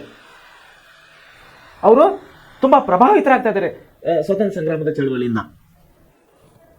ಮುಂದೆ ಝಾನ್ಸಿಯಲ್ಲಿ ಸಿಪಾಯಿಗಳು ಪ್ರಭಾವಿತರಾಗಿ ದತ್ತು ಮಕ್ಕಳಿಗೆ ಹಕ್ಕಿಲ್ಲ ಎಂಬ ನೀತಿಯಿಂದ ಕೆರಳಿದ ಝಾನ್ಸಿ ರಾಣಿ ಲಕ್ಷ್ಮೀಬಾಯಿ ಇಂಗ್ಲಿಷರ ವಿರುದ್ಧ ಯುದ್ಧ ಸಾರಿದಳು. ನೋಡಿ, ಲಾರ್ಡ್ ಡಾಲ್ ಹೌಸಿ ದತ್ತು ಮಕ್ಕಳಿಗೆ ಹಕ್ಕಿಲ್ಲ ಎಂಬಂತಹ ಕಾನೂನನ್ನು, ಪದ್ಧತಿಯನ್ನು ಜಾರಿಗೆ ತಂದವರು ಯಾರು? ಬ್ರಿಟಿಷ್ ಅಧಿಕಾರಿ ಲಾರ್ಡ್ ಡಾಲ್ ಹೌಸಿ. ಇದರ ವಿರುದ್ಧವಾಗಿ, ದತ್ತು ಮಕ್ಕಳಿಗೆ ಹಕ್ಕಿಲ್ಲ ಎಂಬ ಒಂದು ನೀತಿಯ ವಿರುದ್ಧವಾಗಿ ಏನಾಗ್ತದೆ, ರಾಣಿ ಝಾನ್ಸಿಬಾಯಿ ಲಕ್ಷ್ಮೀಬಾಯಿ ಅಂದರೆ ಅವಳಿಗೆ ಮಕ್ಕಳಿದ್ದಿಲ್ಲ, ಅವಳ ಮೇಲೆ ಬ್ರಿಟಿಷರು ಪ್ರಭಾವನ ಆಗ್ತಾ ಇದ್ದವರು. ನಿನಗೆ ಮಕ್ಕಳಿಲ್ಲ, ನೀ ಇನ್ನೊಬ್ಬರ ಮಕ್ಕಳು ಉಡೆಯಲ್ಲ ಹಾಕೊಳ್ಳಂಗಿಲ್ಲ, ಅಂದರೆ ದತ್ತು ತಗೊಳಂಗಿಲ್ಲ, ನೀನು ಸೀಟ್ ಖಾಲಿ ಮಾಡು, ನೀನು ಕುರ್ಚಿ ಸಿಂಹಾಸನ ಖಾಲಿ ಮಾಡು, ನೀ ಸೈಡ್ ಆಗ, ಈ ಝಾನ್ಸಿಯನ್ನು ನಾವು ವಶಪಡಿಸಿಕೊಳ್ತೇವೆ ಅನ್ನುವಂಥ ಒಂದು ನೇರ ಸಂದೇಶಕ್ಕೆ ರಾಣಿ ಲಕ್ಷ್ಮೀಬಾಯಿ ಇಲ್ಲಿ ಒಪ್ಕೋತಾ ಇಲ್ಲ. ಅವ್ರೇನು ಮಾಡ್ತಾ ಇದ್ದಾರೆ, ಬ್ರಿಟಿಷರ ವಿರುದ್ಧವಾಗಿ ಯುದ್ಧವನ್ನು ಸಾರಿಬಿಡ್ತಾ ಇದ್ದಾರೆ ರಾಣಿ ಲಕ್ಷ್ಮೀಬಾಯಿ. ಯುದ್ಧ ಮಾಡಿ ಗ್ವಾಲಿಯರನ್ನು ವಶ ಪಡೆದಳು. ನೋಡ್ರಿ, ಮತ್ತೆ ಎಲ್ಲಿ ವಶ ಪಡೆದೋಟಕ್ಕೆ ಗ್ವಾಲಿಯರ್ ಅನ್ನುವಂಥ ಪಟ್ಟಣ ಕೂಡ ವಶಪಡಿಸ್ಕೊಳ್ತಾ ಇದ್ದಾಳೆ. ಗ್ವಾಲಿಯರ್ ಅನ್ನೋಂಥ ಪಟ್ಟಣ ಕೂಡ ಇವರು ವಶಪಡಿಸ್ಕೊಳ್ತಾ ಇದ್ದಾಳೆ ರಾಣಿ ಲಕ್ಷ್ಮೀಬಾಯಿ. ಶೌರ್ಯದಿಂದ ಹೋರಾಡಿ ನೋಡಿ ಗ್ವಾಲಿಯರನ್ನು ವಶಪಡಿಸಿಕೊಡ್ತಾಳೆ. ಮತ್ತೊಮ್ಮೆ ಬ್ರಿಟಿಷರ ವಿರುದ್ಧ ನಡೆದ ಹೋರಾಟದಲ್ಲಿ, ಅಂದ್ರೆ ಕಂಟಿನ್ಯೂಸ್ ಆಗಲಿ ಒನ್ ಬೈ ಒನ್ ಝಾನ್ಸಿ ಕಿ ರಾಣಿ ಲಕ್ಷ್ಮೀಬಾಯಿ ಏನ್ ಮಾಡ್ತಾ ಇದ್ದಾಳೆ, ಇಲ್ಲಿ ಬ್ರಿಟಿಷರ ವಿರುದ್ಧವಾಗಿ ಹೋರಾಡ್ತಾ ಇದ್ದಾಳೆ. ಇಲ್ಲಿ ಗ್ವಾಲಿಯರನ್ನು ವಶಪಡಿಸಿಕೊಂಡಾಗ ಮತ್ತೆ ಕಂಟಿನ್ಯೂಸ್ ಯುದ್ಧವನ್ನು ಆಗ್ತಾ ಇದ್ದಾಗ ಅಲ್ಲಿ ಏನ್ ಮಾಡ್ತಾಳೆ, ವೀರ ಶೌರ್ಯದಿಂದ ಹೋರಾಡಿ ರಾಣಿಯು ಅಸುನೀಗುತ್ತಾಳೆ, ಸತ್ತೋಗ್ಬಿಡ್ತಾಳೆ. ಯಾರು? ರಾಣಿ ಲಕ್ಷ್ಮೀಬಾಯಿ. ಇಂದಿಗೂ ರಾಣಿಯು ಸ್ವತಂತ್ರ ಸಂಗ್ರಾಮದ ಇತಿಹಾಸದಲ್ಲಿ ಹೆಮ್ಮೆಯ ಸ್ಥಾನವನ್ನು ಪಡೆದುಕೊಂಡಿದ್ದಾಳೆ ಝಾನ್ಸಿ ಕಿ ರಾಣಿ ಲಕ್ಷ್ಮೀಬಾಯಿ. ಸೊ ಈ ರೀತಿ ಸ್ವಾತಂತ್ರ್ಯ ಸಂಗ್ರಾಮದ ಕಿಚ್ಚನ್ನು ಎಲ್ಲಿಂದ, ಬ್ಯಾರಕ್ಪುರದಿಂದ ಮೀರಟ್ನಿಂದ ದೆಹಲಿ, ದೆಹಲಿಯಿಂದ ಕಾನ್ಪುರ್, ಝಾನ್ಸಿ, ಲಕ್ನೋ, ಯಮುನಾ ನದಿ, ಗ್ವಾಲಿಯರ್ ಸುತ್ತಮುತ್ತಲ ಪ್ರದೇಶಗಳಿಗೆ ಹರಡಿ ಯುದ್ಧದಲ್ಲಿ ಅನೇಕ ವೀರ ನಮ್ಮ ಸೈನಿಕರಿಗೆ ಪ್ರಾಣವನ್ನು ಕೊಡ್ತಾ ಇದ್ದಾರೆ. ಅದರಲ್ಲಿ ವಿಶೇಷವಾಗಿ ನಾವು 1857 ಸಿಪಾಯಿ ದಂಗೆ ಕಣಮಣಿ ಅಂತ ನಾವೇನು ಕರಿತೀವಲ್ಲ, ಯಾರು? ಝಾನ್ಸಿ ಕಿ ರಾಣಿ. ಸೊ ಹೀಗಾಗಿ ಈ ನಮ್ಮ ಸ್ವತಂತ್ರ ಸಂಗ್ರಾಮದಲ್ಲಿ ನಮ್ಮ ಹೆಮ್ಮೆಯ ಸ್ಥಾನವನ್ನು ಪಡೆದುಕೊಳ್ತಾ ಇದ್ದಾರೆ ಲಕ್ಷ್ಮೀಬಾಯಿ ಅವರು. ಸೊ ವಿದ್ಯಾರ್ಥಿಗಳೇ, ಇದೇನಂದ್ರೆ ಇವತ್ತಿನ ಅಂಶವನ್ನು ನಾವು ಏನು ನೋಡ್ತಾ ಇದ್ದೇವೆ, ಹೋರಾಟದ ಸ್ಫೋಟ ಮತ್ತು ಹರಡುವಿಕೆ. ಯಾವ ರೀತಿ ಸ್ಫೋಟ ಆಯಿತು, ಯಾವ ರೀತಿ ಹರಡುತ್ತೆ ಅನ್ನೋದ್ರ ಬಗ್ಗೆ ನಾವು ಇಲ್ಲಿವರೆಗೆ ವಿವರವಾಗಿ ನಾವು ಸ್ಟಡಿ ಮಾಡಿದ್ದೇವೆ, ಅಭ್ಯಾಸ ಮಾಡಿದ್ದೇವೆ. ಸ್ಫೋಟ ಆಗಿದ್ದಲ್ಲಿ ಬ್ಯಾರಕ್ಪುರ್ನಲ್ಲಿ, ಹರಡಿದ್ದು ಉತ್ತರ ಭಾರತದ ಸುತ್ತಮುತ್ತಲ ಎಲ್ಲ ಪ್ರದೇಶಗಳಲ್ಲಿ ಹರಡುತ್ತೂ ಬರ್ತಾ ಇದೆ. ಸೊ ವಿದ್ಯಾರ್ಥಿಗಳೇ, ಈಗ ನಾವು ಇದಕ್ಕೆ ಸಂಬಂಧಪಟ್ಟಂತ ಅಂದರೆ 1857 ಸ್ವತಂತ್ರ ಸಂಗ್ರಾಮಕ್ಕೆ, ಪ್ರಥಮ ಸ್ವಾತಂತ್ರ್ಯ ಸಂಗ್ರಾಮಕ್ಕೆ ನಾಂದಿಯಾದಂತಹ ಇದಕ್ಕೆ ಸಂಬಂಧಪಟ್ಟಂತ ಒಂದು ವಿಡಿಯೋವನ್ನು ನಿಮಗೆ ತೋರಿಸಲಿಕ್ಕೆ ನಾನು ಇಷ್ಟಪಡ್ತಾ ಇದ್ದೀನಿ. ಸೊ ವಿದ್ಯಾರ್ಥಿಗಳೇ, ತಾವುಗಳು ಗಮನ ಕೊಡಬೇಕು. ವಿಷಯ ಅತಿ ಮುಖ್ಯವಾದಂಥ ವಿಷಯವಾಗಿದೆ. 1857 ಸ್ವಾತಂತ್ರ್ಯ ಸಂಗ್ರಾಮ ಚಳವಳಿ. ಇದಕ್ಕೆ ಸಂಬಂಧಪಟ್ಟಂತಹ ವಿಡಿಯೋವನ್ನು ನಾನು ನಿಮ್ಮನ್ನು ವಿಡಿಯೋವನ್ನು ತೋರಿಸಲಿಕ್ಕೆ ಇಷ್ಟಪಡ್ತಾ ಇದ್ದೀನಿ. ತಾವೆಲ್ಲರೂ ನನ್ನ ಕಡೆ ಲಕ್ಷ್ಯ ಕೊಡಬೇಕಂತ ಹೇಳಿ ಕೇಳ್ಕೊಡ್ತಾ ಇದ್ದೇನೆ. ಸೊ ವಿದ್ಯಾರ್ಥಿಗಳೇ, ಇಲ್ಲಿ 1857 ಸ್ವಾತಂತ್ರ್ಯ ಸಂಗ್ರಾಮಕ್ಕೆ ಸಂಬಂಧಪಟ್ಟಂತಹ ಒಂದು ನಾವು ವಿಡಿಯೋವನ್ನು, ಅಂದರೆ ಹೆಚ್ಚಿನ ಮಾಹಿತಿಗಾಗಿ, ಹೆಚ್ಚಿನ ಅಭ್ಯಾಸಕ್ಕಾಗಿ ನಾವು ಇಲ್ಲಿ ಒಂದು ವಿಡಿಯೋವನ್ನು ನಿಮ್ಮನ್ನು ತೋರಿಸೋರಾಗಿದ್ದೀವಿ. ದಯಮಾಡಿ ತಾವೆಲ್ಲರೂ ಒಳ್ಳೆ ರೀತಿಯಿಂದ ಈ ಕಡೆ ಲಕ್ಷ್ಯ ಕೊಡಬೇಕಂತೇಳಿ ನಿಮ್ಮನ್ನು ಕೇಳೋನಾಗಿದ್ದೇನೆ.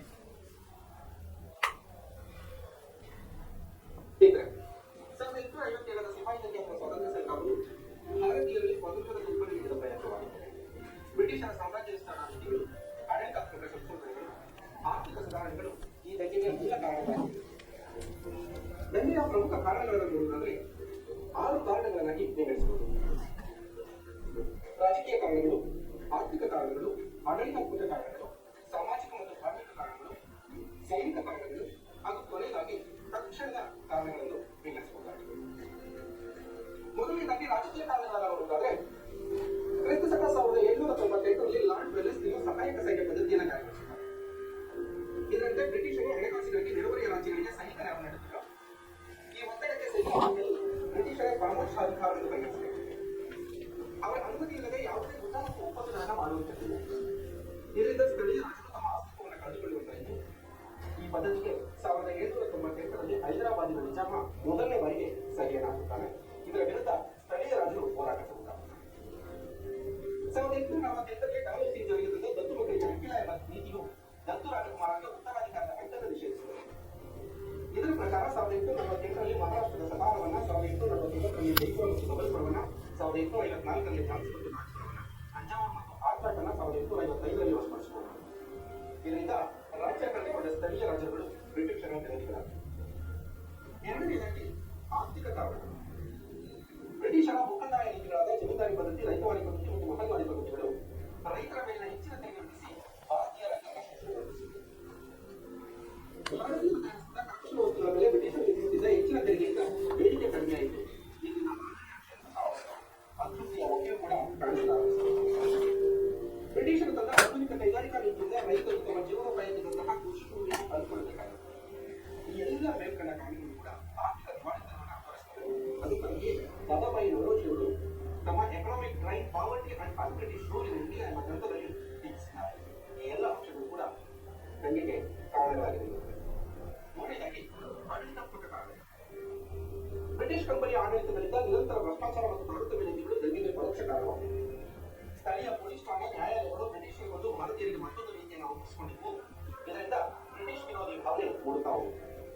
ನಾಲ್ಕನೇದಾಗಿ ಸಾಮಾಜಿಕ ಮತ್ತು ಧಾರ್ಮಿಕ ಕಾರಣ. ಬ್ರಿಟಿಷರು ಅನುಸರಿಸುತ್ತಿದ್ದ ಜನಾಂಗೀಯ ತಾರತಮ್ಯ ನೀತಿಯು ಭಾರತೀಯರಲ್ಲಿ ಹತಾಶ ಮನೋಭಾವನೆಯನ್ನು ಉಂಟು ಮಾಡಿತು. 1813ರ ಚಾರ್ಟರ್ ಕಾಯ್ದೆಯು ಕ್ರಿಶ್ಚಿಯನ್ ಮಿಷನರಿಗಳನ್ನ ಇಂಗ್ಲೆಂಡ್ನಿಂದ ಭಾರತಕ್ಕೆ ಆಹ್ವಾನಿಸಿ ಭಾರತೀಯರನ್ನ ಕ್ರೈಸ್ತಧರ್ಮಕ್ಕೆ ಮತಾಂತರಗೊಳಿಸಲು ಇದು ಮೂಲ ಹಿಂದೂ ಭಾರತೀಯರನ್ನ ಕೆಲಸ. 1856ರಲ್ಲಿ ಲಾಹೋಸ್ನ ಈಶ್ವರಚಂದ್ರ ವಿದ್ಯಾಸಾಗರ ನೆರವಿನಿಂದ ವಿಧವಾ ಪುನರ್ವಿವಾಹ ಕಾಯ್ದೆಯನ್ನು ಜಾರಿಗೊಳಿಸುತ್ತಾನೆ. 1829ರಲ್ಲಿ ರಾಜಾರಾಮ್ ಮೋಹನ್ ರಾಯರ ಸಹಾಯದಿಂದ ಲಾರ್ಡ್ ವಿಲಿಯಂ ಬೆಂಟಿಕ್ ಸತಿಸಾಗರ ಪದ್ಧತಿಯನ್ನು ನಿರ್ಮೂಲನೆ ಮಾಡುತ್ತಾರೆ. ಇದು ಭಾರತೀಯ ಸಂಪ್ರದಾಯವಾದಿಗಳನ್ನ ಬ್ರಿಟಿಷರ ವಿರುದ್ಧ ತಿರುಗಿಕೊಳ್ಳುವುದಾಗಿದೆ. 1856ರಲ್ಲಿ ಲಾಹೋಸ್ನ ಜಾರಿಗೆ ತಂದ ಧಾರ್ಮಿಕ ನ್ಯೂನತಾ ಕಾಯ್ದೆಯು ವ್ಯಕ್ತಿಯೊಬ್ಬ ಕ್ರೈಸ್ತ ಧರ್ಮಕ್ಕೆ ಮತಾಂತರಗೊಂಡರೆ ಪಿತ್ರಾರ್ಜಿತ ಆಸ್ತಿಯ ಹಕ್ಕಿನಿಂದ ವಂಚಿತನಾಗುವುದಿಲ್ಲ ಎಂದು ಹೇಳಿ ಕ್ರೈಸ್ತ ಧರ್ಮ ಮತಾಂತರಕ್ಕೆ ಪ್ರೋತ್ಸಾಹಿಸಿದ್ದು ಭಾರತೀಯರನ್ನ ಸೆಳೆದಿರುತ್ತದೆ. ಹಿಂದೂ ಮತ್ತು ಮುಸ್ಲಿಂ ಧಾರ್ಮಿಕ ಕ್ಷೇತ್ರಗಳ ಮೇಲೆ ತೆರಿಗೆಯು ಭಾರತೀಯರನ್ನ ಮತ್ತಷ್ಟು ಕೆಡಿಸಿದೆ. ಹಾಗೆ 1838ರಿಂದ 42ರಲ್ಲಿ ನಡೆದ ಮೊದಲ ಆಫ್ಘನಿಸ್ತ, 1845ರಿಂದ 49ರ ಪಂಜಾಬ್ ಯುದ್ಧಗಳು, 1854ರಿಂದ 56ರವರೆಗಿನ ಕ್ರಿಮಿಯಾ ಯುದ್ಧ, 1855ರಿಂದ 57ರ ಸಂತಾನಗಳಲ್ಲಿ ಬ್ರಿಟಿಷರು ಭಾರಿ ನಷ್ಟವನ್ನಾಗಿದ್ದರು. ಇದು ಭಾರತೀಯರಿಗೆ ಬ್ರಿಟಿಷರನ್ನು ಎದುರಿಸಬಹುದೆಂಬ ಸ್ಫೂರ್ತಿ ಮತ್ತು ಆತ್ಮವಿಶ್ವಾಸವನ್ನು ತುಂಬಿ ದಂಗೆಗೆ ಪ್ರೇರಣೆಯಾಗಿದೆ. ಐದನೇದಾಗಿ ಸೈನಿಕ ಕಾರಣ. ಭಾರತೀಯ ಸೈನಿಕರಿಗೆ ನೀಡುತ್ತಿದ್ದ ವೇತನವು ಬ್ರಿಟಿಷ್ ಸೈನಿಕರಿಗಿಂತ ಕಡಿಮೆ ಇದ್ದು, ಇದು ಭಾರತೀಯ ಸೈನಿಕರ ಅಸಮಾಧಾನಕ್ಕೆ ಕಾರಣ.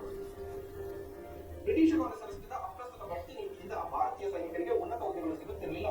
ಇದರಿಂದ ಭಾರತೀಯ ಸೈನಿಕರು ಅಸಮಾಧಾನಗೊಂಡರು. ಲಾರ್ಡ್ ಕ್ಯಾನಿಂಗ್ 1856ರಲ್ಲಿ ಜಾರಿಗೆ ತಂದಂತಹ ಜನರಲ್ ಸರ್ವಿಸ್ ಎನ್ಲಿಸ್ಟ್ಮೆಂಟ್ ಆಕ್ಟ್ ನ ಪ್ರಕಾರ ಭಾರತೀಯ ಸೈನಿಕರು ಸಮುದ್ರದ ಆಚೆಗಿನ ದೇಶಗಳಲ್ಲಿ ಬ್ರಿಟಿಷರ ವಿರುದ್ಧವಾಗಿ ಯುದ್ಧ ಮಾಡಬೇಕಾಗಿತ್ತು. ಆದರೆ ಸಮುದ್ರವನ್ನು ದಾಟಿದರೆ ನಮ್ಮ ಧರ್ಮಶ್ರೇಷ್ಠರಿಗೆ ಧಕ್ಕೆ ಉಂಟಾಗುತ್ತದೆ ಎಂಬ ನಂಬಿಕೆ ಬ್ರಾಹ್ಮಣ ಸೈನಿಕರು. ಅದಲ್ಲದೆ ಧಾರ್ಮಿಕ ಸ್ವಾತಂತ್ರ್ಯ ಮತ್ತು ವಸ್ತ್ರ ಸಮಿತಿಗಳು ವಿಧಿಸಿದಂತಹ ಕಟ್ಟುಪಾಡುಗಳು ಭಾರತೀಯ ಸೈನಿಕರು ಬ್ರಿಟಿಷರ ವಿರುದ್ಧ ದಂಗೆ ಹೇಳೋದಕ್ಕೆ ಕಾರಣವಾಗಿದೆ. ಇನ್ನು ಕಾರಣವನ್ನು ನೋಡಿದರೆ ಬ್ರಿಟಿಷರು ಚಾತಿಗೆ ತಂದ ಗ್ರೀಸ್ಟ್ ಕಾಟ್ರೇಜ್ ಎನ್ಫೀಲ್ಡ್ ಬಂದೂಕಿನಲ್ಲಿ ದನದ ಮತ್ತು ಅಂಚಿನ ಕೊಬ್ಬನ್ನು ಸವರಲಾಗಿದೆ ಎಂಬ ವರದಿಯು ಹಿಂದೂ ಮತ್ತು ಮುಸ್ಲಿಂ ಸೈನಿಕರ ಕೆಲಸ. 34ನೇ ಬ್ಯಾರಕ್ಪುರ ರೆಜಿಮೆಂಟ್ಗೆ ಸೇರಿದ ಬಹುಮುಖ ಸೈನಿಕರಾದ ಮಂಜಲ್ ಪಾಂಡೆ ಈ ಬಂದೂಕನ್ನು ಉಪಯೋಗಿಸಲು ನಿರಾಕರಿಸುತ್ತಾನೆ ಹಾಗೂ ಆದೇಶ ನೀಡಿದ ಬ್ರಿಟಿಷ್ ಅಧಿಕಾರಿ ಜನರಲ್ ಹಡ್ಸನ್ ಅನ್ನು ಹತ್ಯೆಗೈಯುತ್ತಾನೆ. ಕೋಪಗೊಂಡ ಬ್ರಿಟಿಷರು ಮಂಗಲ್ ಪಾಂಡೆಯನ್ನ ಏಪ್ರಿಲ್ 18, 1857ರಲ್ಲಿ ಗಲ್ಲಿಗೇರಿಸುತ್ತಾರೆ. ಇದು ದಂಗೆಗೆ ತಕ್ಷಣದ ಕಾರಣವಾಗಿ ದಂಗೆಯ ಉಗಮ ಮತ್ತು ವಿಸ್ತರಣೆಯನ್ನು ನೋಡುವುದಾದರೆ ಸಿಪಾಯಿ ದಂಗೆ ಮೇ 10, 1857ರಂದು ಉತ್ತರ ಪ್ರದೇಶದ ಮೀರತ್ನಲ್ಲಿ ಪ್ರಾರಂಭವಾಯಿತು. ಮೀರತ್ನ ಸೈನಿಕರು ದೆಹಲಿ ಚಲನೆಯ ಘೋಷಣೆಯೊಂದಿಗೆ ದೆಹಲಿ ಕಡೆ ಹೊರಟು ಮೊಘಲ್ ದೊರೆ 2ನೇ ಬಹದ್ದೂರ್ ಶಾಮನ್ನ ಶೈನ್ ಶಾಹಿ ಹಿಂದೂಸ್ತಾನ್ ಎಂಬುದಾಗಿ ಘೋಷಿಸಿದರು. ಜನರಲ್ ಹಡ್ಸನ್ ದೆಹಲಿಯ ಕೆಂಪುಕೋಟೆಯಲ್ಲಿ ಬಹದ್ದೂರ್ ಶಾನನ್ನು ಬಂಧಿಸಿ ರಾಣಿ ಜೀನತ್ ಮಹಲ್ನೊಂದಿಗೆ ಬರ್ಮಾಗೆ ಗಡೀಪಾರು ಮಾಡುತ್ತಾನೆ. ಜನರಲ್ ಬಕ್ತಾ ಖಾನ್ ದೆಹಲಿಯಲ್ಲಿ ದಂಗೆಯನ್ನು ಶಮನ ಮಾಡಿದಂತಹ ಬ್ರಿಟಿಷ್ ಅಧಿಕಾರಿಯಾಗಿದ್ದಾರೆ. ಕಾನ್ಪುರದಲ್ಲಿ ನಾನಾ ಸಾಹೇಬ್ ಪ್ರತಿನಿಧಿಸಿದ್ದು ಜನರಲ್ ಆವ್ಲರ್ ಇವನನ್ನು ಸೋಲಿಸುತ್ತಾನೆ. ರಾಣಿ ಲಕ್ಷ್ಮೀಬಾಯಿ ಗ್ವಾಲಿಯರ್ ಕೋಟೆಯನ್ನು ಸ್ಪರ್ಶಿಸಿಕೊಂಡು ಹೋರಾಟ ಮಾಡುವಾಗ ವೀರಮರಣವನ್ನು ಹೊಂದಾಳೆ. ಝಾನ್ಸಿಯಲ್ಲಿ ಉಗ್ರೋಸ್ ಎಂಬಾತ ದಂಗೆಯನ್ನು ನಿರ್ಮಾಣ ಮಾಡುತ್ತಾರೆ. ಲಕ್ನೋದಲ್ಲಿ ಬೇಗಂ ಹಜರತ್ ಮಹಲ್ ತನ್ನ ಮಗ ಬ್ರಿಟಿಷ್ ಕಾದಿರನ್ನ ಔದ್ನ ನವಾಬನೆಂದು ಘೋಷಿಸುತ್ತಾಳೆ. ಜನರಲ್ ಕ್ಯಾಂಬೆಲ್ ದಂಗೆಯನ್ನು ನಿರ್ಮಾಣ ಮಾಡುತ್ತಾರೆ. ಹೀಗೆ ಬೇರೆ ಬೇರೆ ಪ್ರಾಂತ್ಯಗಳಲ್ಲಿ ನಾಯಕತ್ವ ವಹಿಸಿ ಪ್ರಯತ್ನಿಸಿದರಾದರೂ ಬ್ರಿಟಿಷರು ಭಾರತೀಯರ ಪ್ರಯತ್ನವನ್ನು ವಿಫಲಗೊಳಿಸುವುದು ಯಶಸ್ವಿಯಾದರು. ದಂಗೆಯ ಮುಂಚೂಣಿಯಲ್ಲಿದ್ದ ಪ್ರಮುಖ ಸ್ಥಳ ಮತ್ತು ನಾಯಕರುಗಳೆಂದರೆ ದೆಹಲಿಯಲ್ಲಿ ಜನರಲ್ ಬತ್ ಖಾನ್, ಲಕ್ನೋದಲ್ಲಿ ಬೇಗಂ ಹಜರತ್ ಮಹಲ್, ಬಿಹಾರ್ನಲ್ಲಿ ಕುನ್ವರ್ ಸಿಂಗ್, ಝಾನ್ಸಿಯಲ್ಲಿ ರಾಣಿ ಲಕ್ಷ್ಮೀಬಾಯಿ, ಕಾನ್ಪುರದಲ್ಲಿ ನಾನಾ ಸಾಹೇಬ್, ಬರೇಲಿಯಲ್ಲಿ ಖಾನ್ ಬಹದ್ದೂರ್, ಫೈಜಾಬಾದ್ನಲ್ಲಿ ಮೌಲ್ವಿ ಅಹಮದುಲ್ಲಾ ಮುಂತಾದವರಾಗಿದ್ದಾರೆ. 1857ರ ದಂಗೆಯ ವಿಫಲತೆಗೆ ಕಾರಣಗಳನ್ನು ನೋಡುವುದಾದರೆ 1857 ವಿದ್ಯಾವಂತ ಭಾರತೀಯರು ಭಾಗವಹಿಸುವುದೇ ಇಲ್ಲ. ಬ್ರಿಟಿಷರು ಭಾರತವನ್ನು ಆಧುನೀಕರಣಗೊಳಿಸಿದ್ದಾರೆ ಕಾರಣಕ್ಕಾಗಿ ಪೂನಾದ ಪೇಶ್ವೆಗಳು, ಬರೋಡಾದ ಗಾಯಕ್ವಾಡಗಳು, ಇಂದೋರ್ನ ಹೋಲ್ಕರ್ಗಳು, ನಾಗ್ಪುರದ ಭೋಸ್ಲೆಗಳು ಮತ್ತು ಗ್ವಾಲಿಯರ್ನ ಮಿತ್ರಗಳು ಭಾಗವಹಿಸಿದ್ದಾರೆ. ಲಾರ್ಡ್ ಕ್ಯಾನಿಂಗ್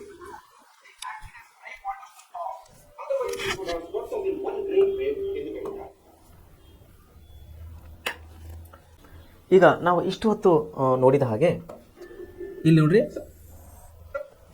ಜನರಲ್ ಹಡ್ಸನ್ ಅನ್ನ ಹತ್ಯೆಗೈದ. ಎನ್ಫೀಲ್ಡ್ ಕೋಪಗೊಂಡ ಬ್ರಿಟಿಷರು ಮಂದರ್ ನೋಡಿ, ಎನ್ಫೀಲ್ಡ್ ಅನ್ನುವಂಥ ಬಂದೂಕನ್ನು ನಾವು ಹೇಳಿದ್ದೇನಲ್ಲ ನಿಮಗೆ, ಇದೇ ಒಂದು ಬಂದೂಕಿದೆ. ಈ ಒಂದು ಬಂದೂಕನ್ನು ಇಲ್ಲಿ ತೋರಿಸ್ತಾ ಇದ್ದಾರೆ. ಈ ಬಂದೂಕು ರಾಯಲ್ ಎನ್ಫೀಲ್ಡ್ ಬಂದೂಕು. ಇದಕ್ಕೆ ಹಂದಿ ಮತ್ತು ಮಾಂಸದ ಕೊಬ್ಬನ್ನು ಸವರಿದ್ದಕ್ಕಾಗಿ ನಮ್ಮ ದೇಶೀಯ ಅಂದರೆ ನಮ್ಮ ದೇಶದ ಸೈನಿಕರು ಆ ಬಂದೂಕನ್ನು ಬಳಸಲಿಕ್ಕೆ ನಿರಾಕರಿಸ್ತಾರೆ. ಸೊ ಇಷ್ಟೊತ್ತನ ಇಲ್ಲಿ ವಿಡಿಯೋದಲ್ಲಿ ತೋರಿಸಿದ ಹಾಗೆ ಮೊದಲನೇದಾಗಿ ಸ್ವಾತಂತ್ರ್ಯ ಸಂಗ್ರಾಮ ಹುಟ್ಟಿದಲ್ಲಿ ಬ್ಯಾರಕ್ಪುರ್ನಲ್ಲಿ, ಬ್ಯಾರಕ್ಪುರ್ನಿಂದ ಮೀರಟ್ನಿಂದ ದೆಹಲಿ ಕೆಂಪುಕೋಟೆ, ಆಮೇಲೆ ಕಾನ್ಪುರ್, ಆಮೇಲೆ ಅಯೋಧ್ಯ, ಝಾನ್ಸಿ, ಹೀಗೆ ಎಲ್ಲ ಕಡೆಗಳೇನಪ್ಪ ಅಂದ್ರೆ ಸ್ವಾತಂತ್ರ್ಯ ಸಂಗ್ರಾಮದ ಕಿಚ್ಚನ್ನು ಹರಡುತ್ತದೆ. ಸೊ ಈ ರೀತಿ ಬ್ಯಾರಕ್ಪುರ್ನಲ್ಲಿ ಪ್ರಾರಂಭವಾದಂಥ ಅಥವಾ ಸ್ಫೋಟಗೊಂಡಂಥ 1857ರ ಸ್ವಾತಂತ್ರ್ಯ ಸಂಗ್ರಾಮದ ಚಳವಳಿಯ ಸ್ಫೋಟವನ್ನು ಮುಂದೆ ಉತ್ತರ ಭಾರತದ ಹಲವು ಕಡೆ, ಈ ಕಡೆ ಗುಜರಾತ್, ಲಕ್ನೋ, ಉತ್ತರ ಪ್ರದೇಶ, ಸುತ್ತಮುತ್ತಲಿನ ಉತ್ತರ ಭಾರತದ ಅನೇಕ ಪ್ರಮುಖ ಪ್ರದೇಶಗಳಿಗೆ ಈ 1857 ಪ್ರಥಮ ಸ್ವಾತಂತ್ರ್ಯ ಸಂಗ್ರಾಮದ ಚಳವಳಿಯನ್ನು ಇಲ್ಲಿ ಹರಡುತ್ತಾ ಇದೆ. ಸೊ ಈ ರೀತಿ ನಾವು ಇವತ್ತಿನ ಪಾಠದಲ್ಲಿ ನಾವೇನು ನೋಡಿದ್ದೀವಿ, ಸ್ವಾತಂತ್ರ್ಯ ಸಂಗ್ರಾಮದ ಸ್ಫೋಟ ಮತ್ತು ಹರಡುವಿಕೆ ಎಂಬಂಥ ಅಂಶದ ಬಗ್ಗೆ ನಾವು ಇವತ್ತು ಅಭ್ಯಾಸನ ಮಾಡಿದ್ದೇವೆ. ವಿದ್ಯಾರ್ಥಿಗಳು ತಾವು ಈ ಕ್ಲಾಸ್ನಲ್ಲಿ ಕೊಡುವಂಥ ಪ್ರತಿಯೊಂದು ವಿಷಯವು ಒಳ್ಳೆ ರೀತಿಯಲ್ಲಿ ಅಭ್ಯಾಸ ಮಾಡಬೇಕು, ಒಳ್ಳೆ ರೀತಿಯ ತಾವು ವಿಷಯಗಳನ್ನು ನೆನಪಿಟ್ಕೋಬೇಕೆ. ಯಾಕಂದರೆ ಈ ವಿಷಯಗಳು ಮುಂದಿನ ನಿಮ್ಮ ಪರೀಕ್ಷೆ ಮತ್ತು ನಿಮ್ಮ ಜೀವನಕ್ಕಾಗಿ ತುಂಬ ಅತಿ ಅಮೂಲ್ಯವಾಗಿದೆ ಅಂಥೇಳಿ ನಾನು ಇನ್ನೊಂದು ಸಾರಿ ನಿಮ್ಗೆ ಹೇಳೋಕ್ಕೆ ಇಷ್ಟಪಡ್ತಾ ಇದ್ದೇನೆ. ಸೊ ವಿದ್ಯಾರ್ಥಿಗಳೇ, ಮುಂದಿನ ಪಾಠದಲ್ಲಿ ನಾವು ನಾಳೆ ಹೊಸ ವಿಷಯವನ್ನು ನೋಡೋರಾಗಿದ್ದೇವೆ. ನಮಸ್ಕಾರಗಳು.